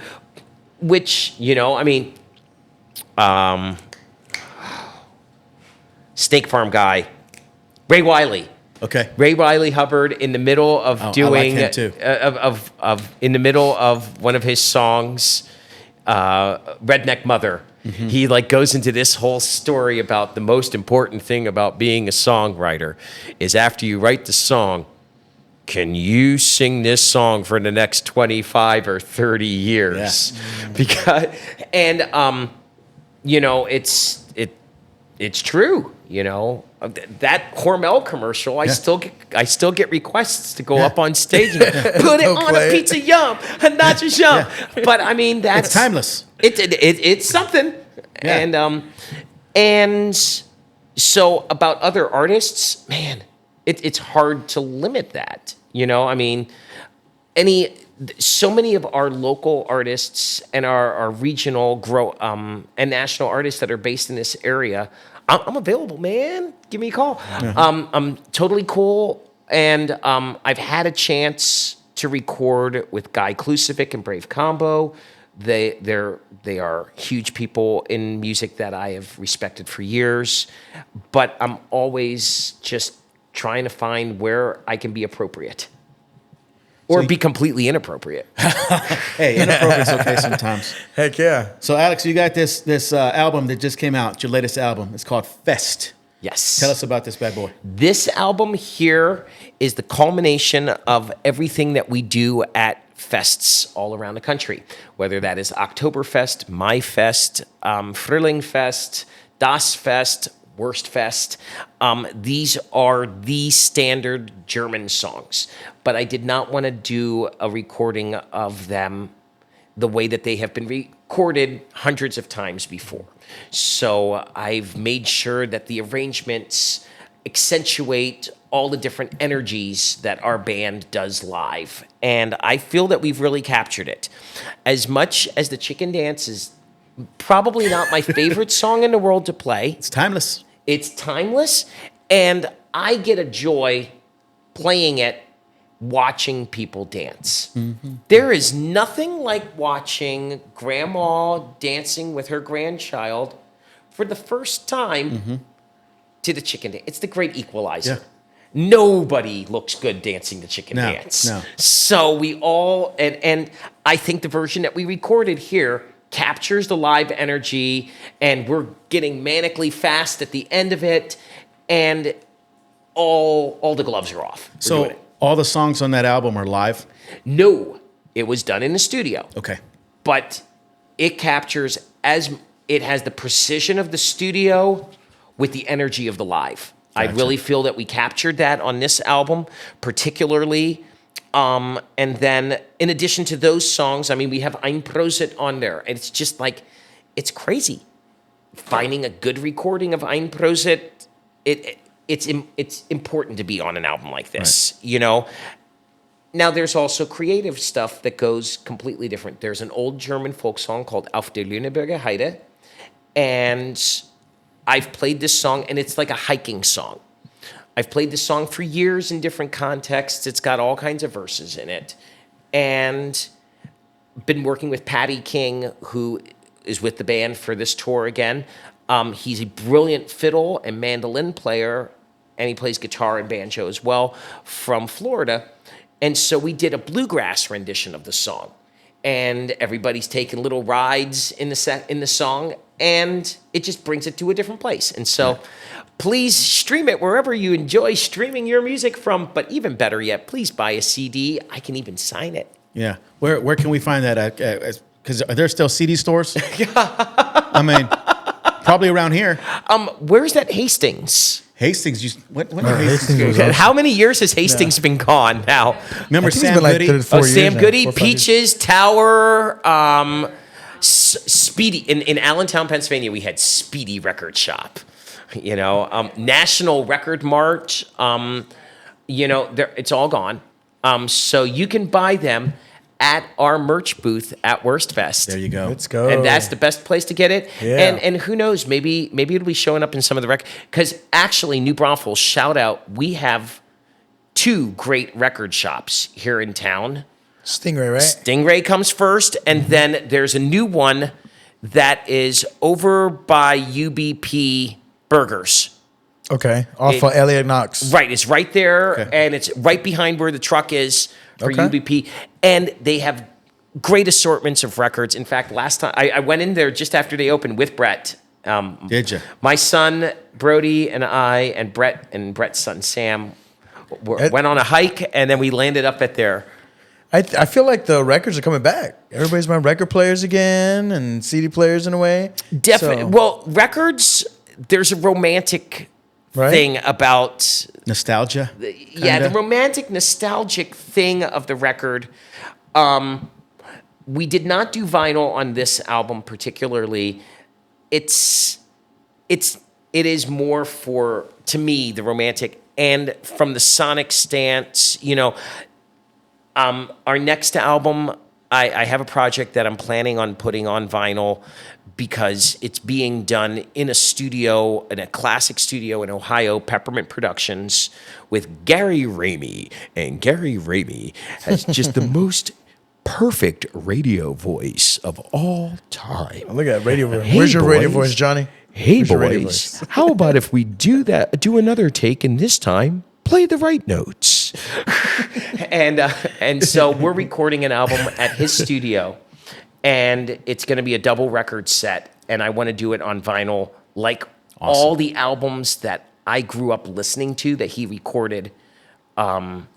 That's my main reason for doing it on vinyl. That's cool. You know, That's I mean- awesome. I love that. I know you're going to smash it with that album and everything else you've done. Thank you. Alex, I know you've been working on a lot of projects. You give back to the community in so many ways, not only with your vibes, but you give a lot of time to the community as well. and recently you've been approached or nominated for a certain project as like education, giving back to the community. I know Lori had mentioned it to me. You have been nominated in a certain way, and Lori, what exactly was that? Texas Commission on the Arts. Texas Commission Yes. on the Arts. So I'm part of their touring roster, which means that nonprofit organizations that would like me to come work with them can get funding from the state. And that is hopefully going to help not just my performance stuff, but the education stuff. Most importantly, programs like I did last week, where we did Wurstfest 101, where at the Braunfels Theater, where we got to talk about the roots of Wurstfest. We got to talk about why we celebrate it. Hear the sausage makers that existed in New Braunfels, the German roots. So Helgard and Benno, two of our great community members here in town, helped guide the audience through learning German words and how to pronounce them and why you would do that. Why we wear certain parts of the Trachten, the Dirndl dresses for the ladies and the Lederhosen for the men. We did some dances. We had some community members that did some teaching of the dances, and as well as a sing-along. Right. And so doing that, next week I'm going up to a school that is doing a production of Sound of Music, and the theater teacher has me coming in to talk about what are the building blocks of the music that they are doing in Sound of Music. And That is so cool. I love doing that. I love getting into the schools here and wherever I travel. In just 2 weeks, I will be in Arizona and California. I'm doing performances in Arizona. In California, I'll be doing a clinic at a college and then a concert where I'm collaborating with some friends of mine from college that I haven't seen in Very 25 years. A lady that plays a Swedish nickel harpa, which is a funky, has sympathetic strings on it. And then Gib is going to play upright bass, so we're looking forward to that. And then I'm going to be going into some public schools in Los Angeles, and I'm looking forward to that project. Just educating people on music and history of music. Yeah, and just going in there, taking an accordion, taking it apart, letting them see how the sound is made. That's cool. Especially now where kids have access to so much knowledge. Right. You know, it's hard to conceive at our old ages of 28, right? We're both 28. On how much has changed. Like watching my kids, how they learn. You know, like at 14 years old, Aries can she hears a song, she can Shazam it immediately and start going, oh, I dig this. And, oh, it got this. And what we have to do is make it relevant to not just on the phone and on a device. Here's how the music is made with a natural musical instrument. Right. And here's the sound that we are emulating. Or when we see that music can be created with AI, it's a lightning rod issue. It is something that is awesome in the sense that it is awesome. It's great. It's terrible, which is also awesome. Right. I mean, so it takes away from the ability to really truly use your brain, right, to make the music. And so we have to be careful on how we utilize the technology, the same technology that we are using right now that allows us to broadcast this and archive this conversation to be listened to and watched for as long as we allow it to be out there by people all around the world is also something that can be used to distill and take all of the realness. We have to show the imperfections. Right. Music, like you talked about, I want to make things perfect, but in the imperfection is the perfection as well. Right. You know, so we want to do a bit of that, compose and try to find that. And I think it's important going into schools so that kids can see the thought process that goes into it, so kids can see how an instrument functions, Right. and how the communication happens when you have musicians together. They have to compromise in their tempo and in their intonation and in their interpretation in order to make a product that is consumable. Right. Understanding and creating music and writing music, that takes a certain intellect from people, because just the average Joe just can't come up with a song and truly understand the depths of writing music and understand the notes and all that. So I'm a firm believer that's a special layer or extra layer of intelligence. It is, and sometimes it's an intuitive intelligence. So it doesn't always have to be intricate. It doesn't always have to be complicated. Some of the greatest songs in the world have one or two chords in them and don't move around that much, but they stick in your head if it's something that means something to you. Thunderstruck. It's the same thing going back and forth. Yeah. The whole song. But it sounds so amazing. Sounds cool. Let's get into, before we wrap up, just asking you some basic questions, Alex. What keeps you up at night? Because I know as men, we have, certain burdens and things going on. What keeps you up at night? And, what do you go through? And kind of, I'm asking you, it's a double-sided question. What are you going through? And give advice to people that might be going through the same thing. So, it's kind of crazy because, as I've mentioned, my passion for teaching. Mm-hmm.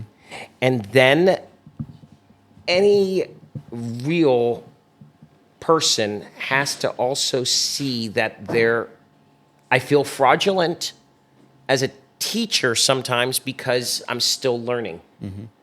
But if you're not learning, you're not living. Right. And so it keeps me up at night that something I could say or do could be misconstrued and lead somebody down a wrong path.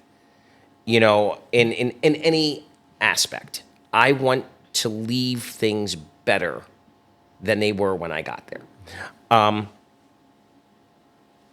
When I'm advising people on doing music for a living and that kind of stuff, all the pitfalls of this and that, so little of what we do is about the music.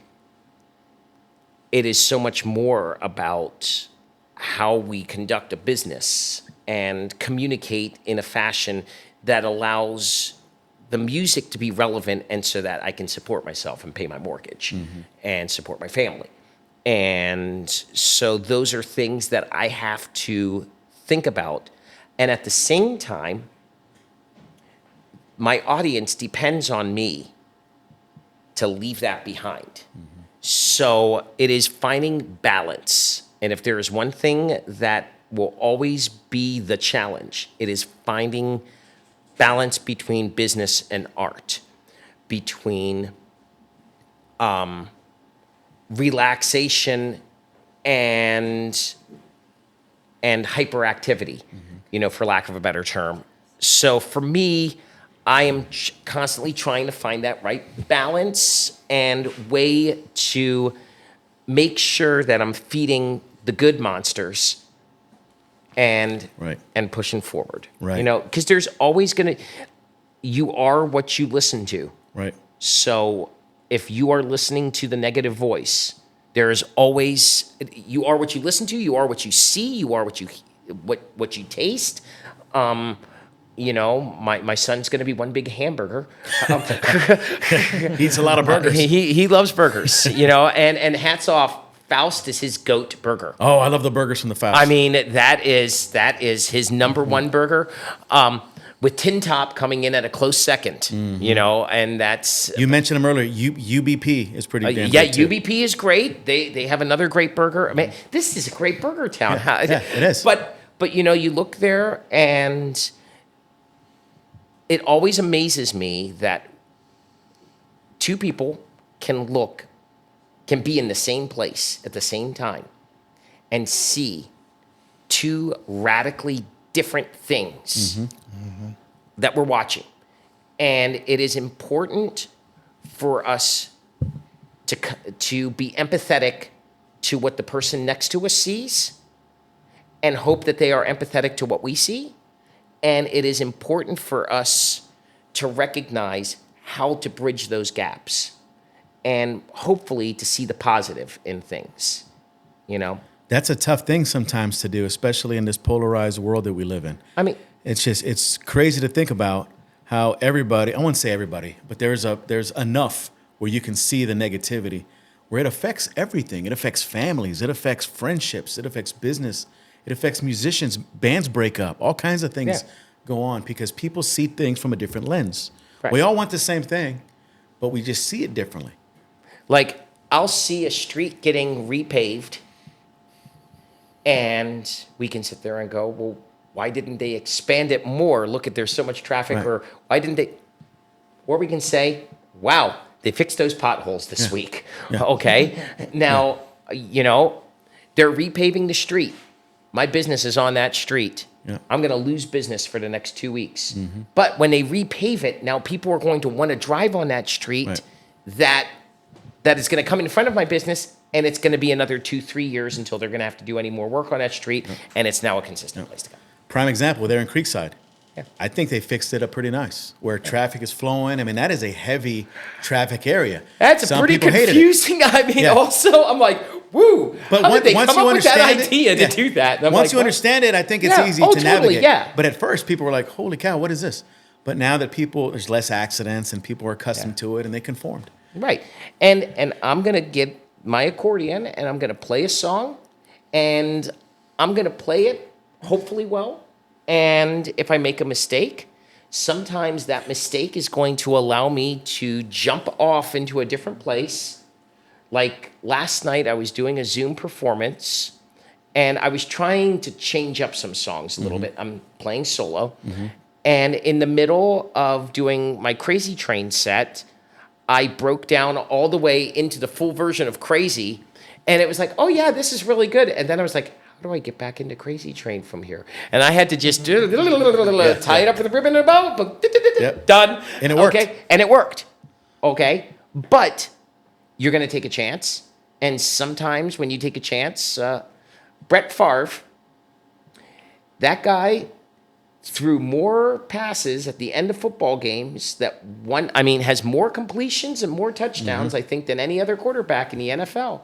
He also had more interceptions and games lost than any other quarterback in the NFL. Now, there's a time for Brett Favre, and then there's a time for the quarterback who's going, look, a team like where you have a running game, like when you had a Walter Payton or a Barry Sanders that just pound through and make it happen. Yep. Are you a sports guy? Not as much as I used to be. Likewise. I think just as we get older, priorities change, and my Sundays, I value them a little bit more with my family and things like that. So I mean, now instead of having a team, I cherish getting to watch a good game. yeah. So, I mean, all right. We got 2 good teams here. Like last year, I was pulling for the Detroit Lions. I mean, mentioning Barry Sanders there, there's a guy who just played for one team, did it so well, and just never had the chance. And I was like, oh man, they deserve to finally. I mean, it felt like last year they were going to do it, and then I was like, and then maybe they'll sign him to a 1-day contract, suit him up, put him on the field for one play, just so Barry Sanders walks out with the Super Bowl ring, and then it didn't happen. Yeah, that's funny. That's wishful thinking. That would have been pretty cool. Yeah. That's never happened before. Where they get a 75-year-old guy. I know Barry's. I don't think he's 75. He's not that. He's probably like 53. I mean, because I was a teenager when Barry Sanders was. So playing. he's probably late 50s. JRock, can we look that up? How old is Barry Sanders? How old I'm is on it. Barry Sanders? 56. I'd say he's 55. 56? Hey, 56, like, 55. okay. You're Okay. pretty close Okay. there. Yeah. Yeah, actually, Detroit Lions are really good this year. So What are they, maybe it 7-1? happens. Maybe they can 7-1? shoot them up this year. Maybe it's this year, And look, Kansas City Chiefs weren't good for so long, and then Yeah. all of a sudden now, they got Mahomes, they got Kelsey. They got Taylor Swift, right? And they got the refs. Yeah. And they got Taylor Swift on the team. Come on. Yeah. I mean, she helps put butts into seats. And look at this. The NFL, I don't remember when this happened, but they changed their designation. Mm-hmm. They are not a sporting organization. They are an entertainment company. And did you see this? They pulled a Vince maybe- McMahon. So, the thing is, it's a small, distinguishing thing, but I don't know if that changes, It if that's could, with done the from a outcomes. tax standpoint, or is that done from Because if it's entertainment, it could have a predetermined outcome. yeah. Who knows? I mean, I'm not a conspiracy guy. Sometimes I am.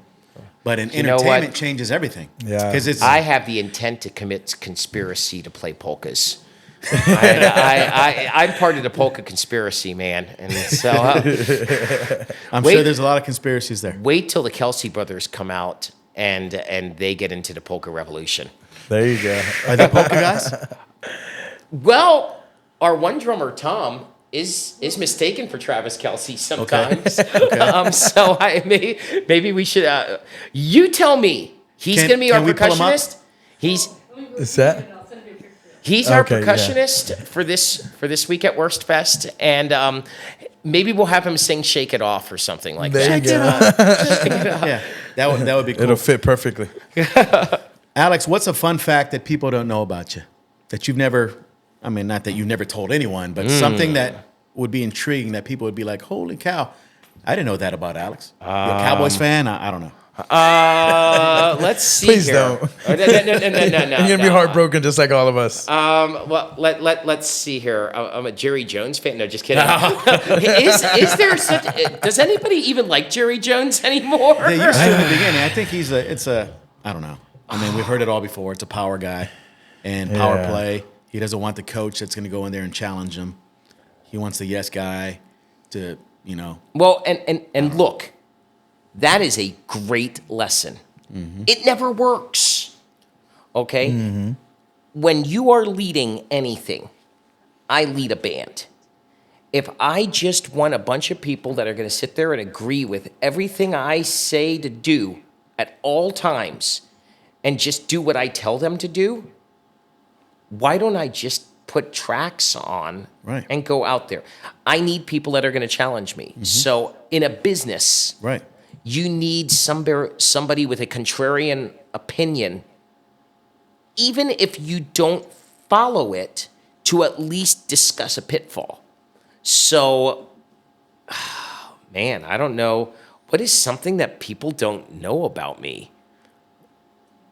I like Asian buffets. Food drives a lot of things. Like, as much as I love music, traveling for me is getting to experience different food and people. Like, that's the best way to get to know people. Yeah, that's Travis Kelsey.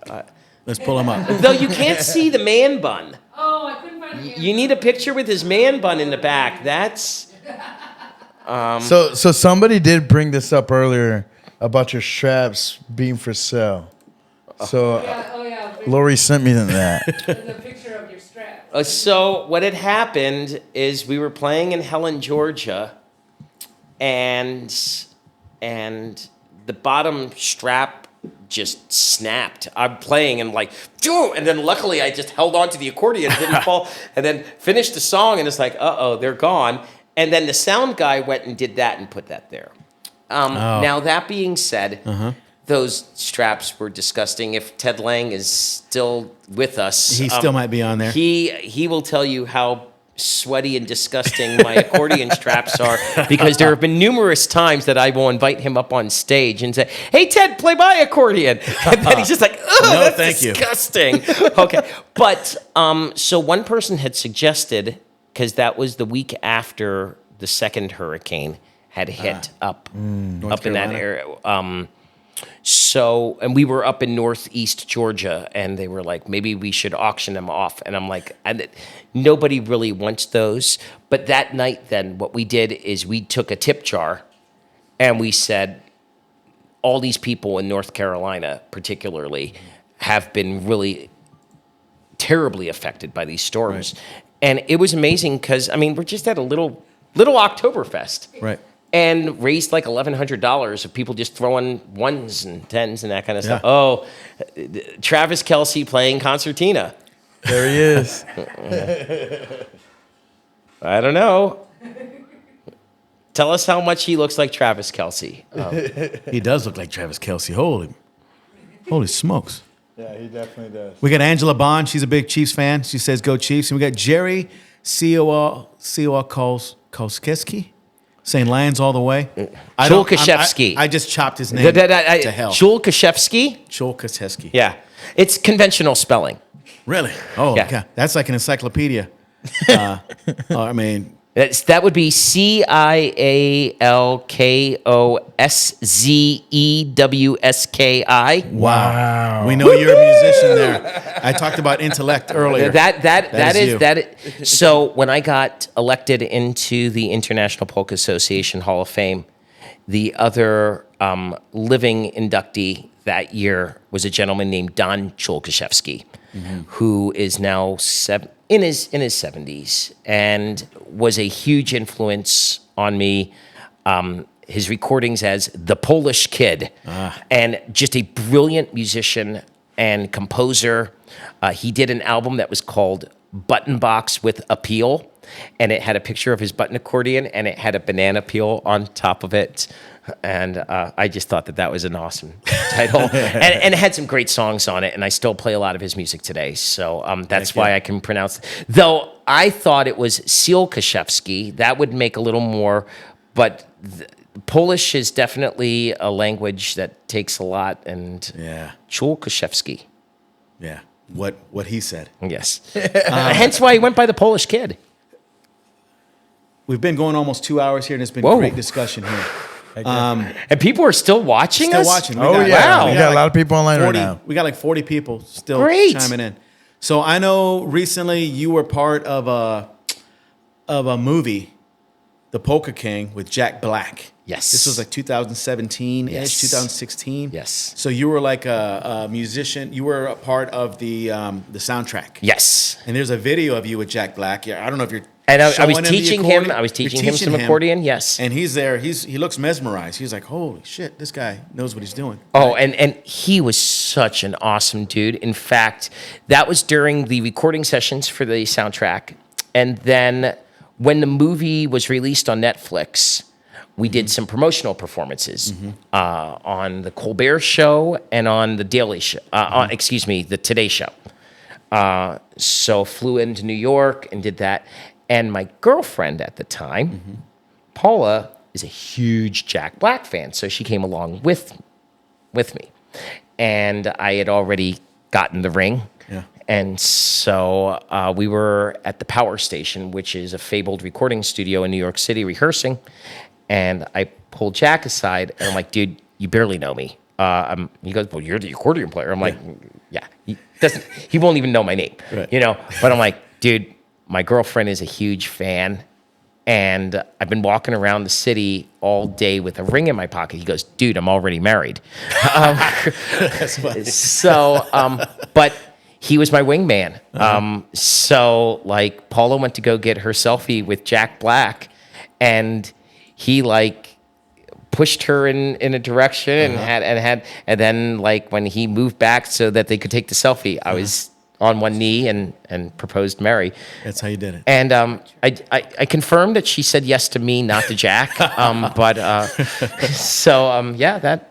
Hey, so that's another fun fact. Yeah. Had you said that to anybody else? I mean, I'm sure in a small circle. It's shown up in a place has or it? two. But yeah, it's getting to do an experience like that. You find that big stars, up and comers, people who have been in places, they're good people. Yeah. Most like And Jack's a musician as well. Oh, Jack's a tremendous musician. Tenacious D. Yeah, Tenacious D as a singer, wow. His range, his control, his drama in his singing, it's the greatest mix of Broadway, rock and roll, and just pure reckless abandonment. And he's kind of acting at the same time. Oh, He's performing. Totally. Kind of like WWE or something. I mean, Yeah. He's not only doing music, but he's performing for the crowd. That guy is physical. Yeah. I got a video of Jack Pack. There it is. That was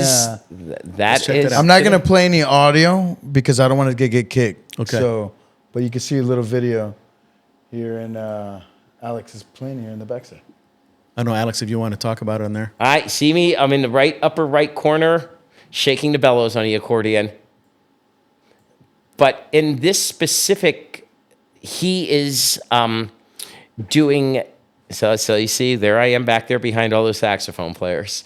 But he was basically doing the life story of a gentleman named Jan Levon. Okay. And Jan was a Polish immigrant who defected to Canada and then into the United States. He ended up with a Grammy nomination as a polka singer, and then he ended up with a prison sentence for securities fraud and defrauded many millions of dollars from fans. And he has paid his restitution. He served his time in prison, and he works to this day to try to pay off his debt. And all of a sudden, in fact, I just performed with Jan a few weeks ago. He is my wife and I's favorite ex-con. How cool is that? Jan is hands down the most positive-minded person I have met. He is going to make things right.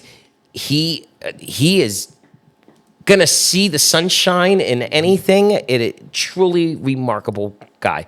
I mean, and so Jack was attracted to the role when he got to meet Jan the first time. And if you're familiar with much of Jack Black's movies, there was a movie, Bernie. You know, the whole movie about the guy who murdered his wife, who was a terrible lady. And then it was based on a true story of this guy, and they couldn't find anybody to serve on a jury because everybody liked the guy and they were going to acquit him. But he really did commit a murder, you know? So there's all that stuff in life, you know? It ain't black and white. Yeah. I like Shallow Hal. Yeah. That was a good movie. That was the movie we were talking about last night, Shallow Hal. It was Jack Black. Yeah. Where he sees people from a different lens, or because he's so shallow and he just looks at people for the surface. Right, exactly. And then he thinks that he's dating a supermodel, when in fact, she isn't. But she had a great heart. Yes. You know, and there's a lot of reality in stuff like that. Don't look at people just on the surface. Dude, it's honestly, I think that's what my career is. People look at me wearing lederhosen, playing an accordion, and they're like, "What?" Yeah. And but then that's that. Yeah. Are you a movie guy? You like movies? I like movies. I don't sit down and watch enough of them because I'm too busy traveling and that kind of stuff. But back in the day, you probably watch a lot of movies. Same here. I don't watch a lot of movies. But who would play you, Alex, in a movie? About your life story. Ooh. Do you know who I would have loved? I mean, he's gone now, but probably the actor I admire the most would be Robin Williams. That dude had the ability to make anybody laugh about any situation, but also being so amazingly serious. Right. Like those mid 80s, I mean, date ourselves Mork here and Mindy. But in the movies, particularly Good Morning Vietnam and Dead Poets Society, those two movies, and you look at the breadth of the character that he was and the tragic end that his life had, you know. He was going through something. Right. Nobody knew. The health situation, and he chose to end it. it's just one of those things that I've just read so many things about him that it would be, that's a person that I feel bad that I would have loved to have like gotten inside his head, Yeah. You also remind me of a John Ritter. I know he's no longer with us. Another one. Great actor. Yep. Yeah. He has like kind of the same energy you have and same demeanor and Three's same Company. hair. Yeah. So that's one of my favorite shows of all time. My wife and I still watch that. I know it's reruns, Mr. Furley, Jack Tripper, the Ropers. Yeah. But it's still fun to watch. Yeah. And it's another timeless thing. We talked about a lot of timeless music, but that's timeless. Those 70s, 80s WKRP in Cincinnati. I want to be Dr. Johnny Fever when I grow up. Remember MASH? Oh, yeah. When the intro of MASH came on, I knew it was time to go to sleep because that was right after the evening news. Yep. So when you saw the helicopters coming in and you heard that little melody, it was over. Yep. I got a video of you and Jan over here too as well. Yepper. There is Yannick. And that was actually a TV spot that we did in Houston, I think. And look at the big smile on Jimmy Meyer, our guitar guy there. Chris is almost smiling. Do you see that? Chris, that he played sax with us for a few years, and Chris never smiled. No. But Jimmy, the guitar player over there, Jimmy got his start with my dad's band when he was 16 years old. Wow. And the last touring band that he did was with us. Now, he's still playing, but I'm too old for the road, he says. And he's in better physical shape than I am, probably. Don't agree so much, Lori. Yeah, Lori, what are you doing over there? So we covered a lot of information, a lot of background, a lot about Alex Meixner, about the performing, your role in the community, things like that. There's just so much. I wish we can have another episode, maybe after Wurstfest, maybe in December sometime. We'll have episode 2 with Alex Meixner. That sounds great. Yes. Well, we will have some Christmas announcements and all kinds of good stuff. That'll be to go great. with that. I would love to connect that'd with be you, awesome. Alex, and Yeah. just Awesome to have you back, continue man. to bring joy to the community as well. Or maybe we do something in town and let's just get a big old sing-along going with everybody. Let's do it. I know we kind of scratched the surface with Wurstfest here. So where can they find you at Wurstfest? We will be with the Alex Meixner Band at the Big Tent on Friday, Saturday, Sunday, Monday, Tuesday, Wednesday, Thursday, November 1st, 2nd, 3rd, 4th, 5th, 6th, and 7th.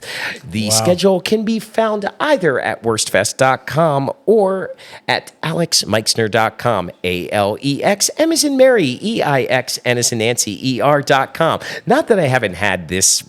The tone of my voice even starts going there. You remember Howard Stern when he was doing that movie Private Parts, and he was a WNBC. That's kind of what you sound like. Yeah. Have you seen that movie before? I have, yes. Yeah. And man, radio was such an awesome radio is such an awesome medium. You do not have as much of that available, but here in New Braunfels, with our radio New Braunfels, Tiffany and all them, they do a great terrestrial job. radio means more in this town than it does in so many other places. Yeah. And in fact, when I was in Minnesota this past last month, there was a guy that came up to me. He goes, "Are you really from New Braunfels, Texas?" He was randomly at an Oktoberfest in Delano, Minnesota.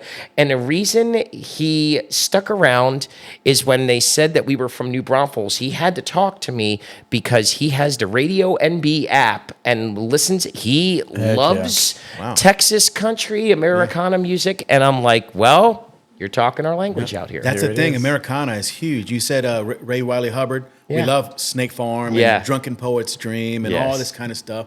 Randy Rogers. It's mainstream here, and we love going out listening to live music at all these different venues, and we love listening to you. So we're going to definitely check you out at Wurstfest. Definitely. Everybody bring your friends. Bring your enemies. You might find a way to become friends. Yeah, absolutely.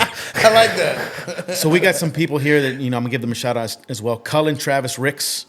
Yes, Cullen also helped us with the Wurstfest 101. He was one of our dance demonstrators and teachers. Yep. So he said, "What's your favorite shoe platter?" Schuhplattler. Schuhplattler. Well, a Schuhplattler is a German folk dance. That's when you see the men slapping to do that. So I love the Steire.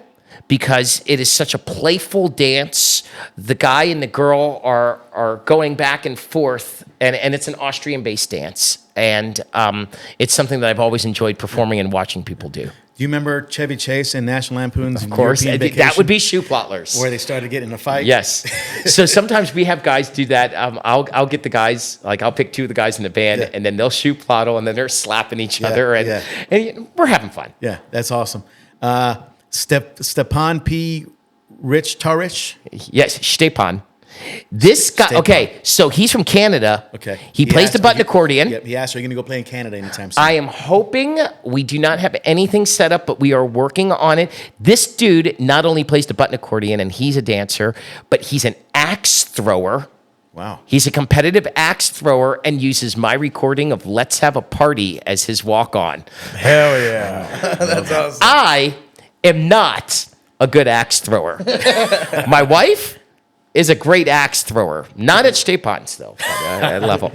And then you got Krista Koenig Rucker.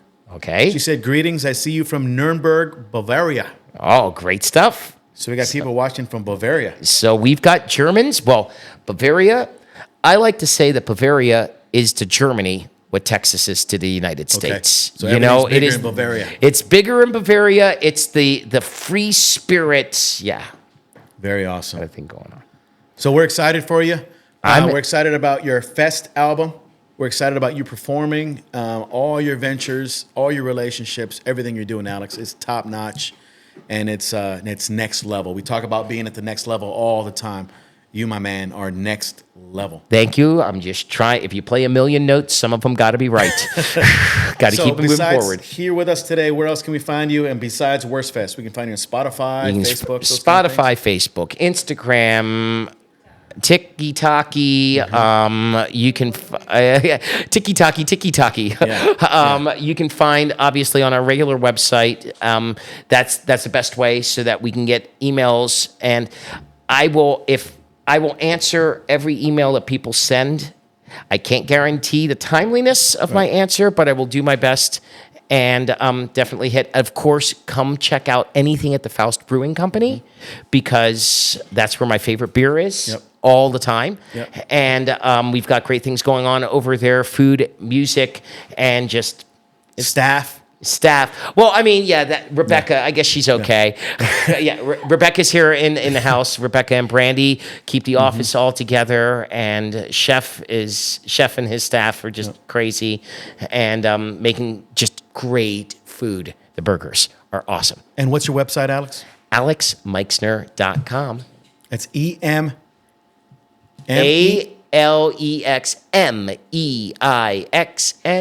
AlexMeixner.com. There you go. Too easy. So we appreciate you. I appreciate you. I Everybody appreciate that all you're chimed doing in here. today. Yes. Everybody that's viewing today, all the way from Bavaria, Canada, all these different places. Podcasts are the wave of the future, and we love having you and everybody you're associated with and affiliated with, Alex, to watch. Thank we you, can't do it Johnny. without you guys. We love you guys. So those of you watching, you can reach out to us on Spotify, Facebook, Tiki Tacky as well, Instagram, the Social Plug Podcast, powered by Social Plug Media all the time. And we're on socialplugmedia.net. So with that said, we're unplugged from the Social Plug Podcast, and we will talk to you soon. We love you guys.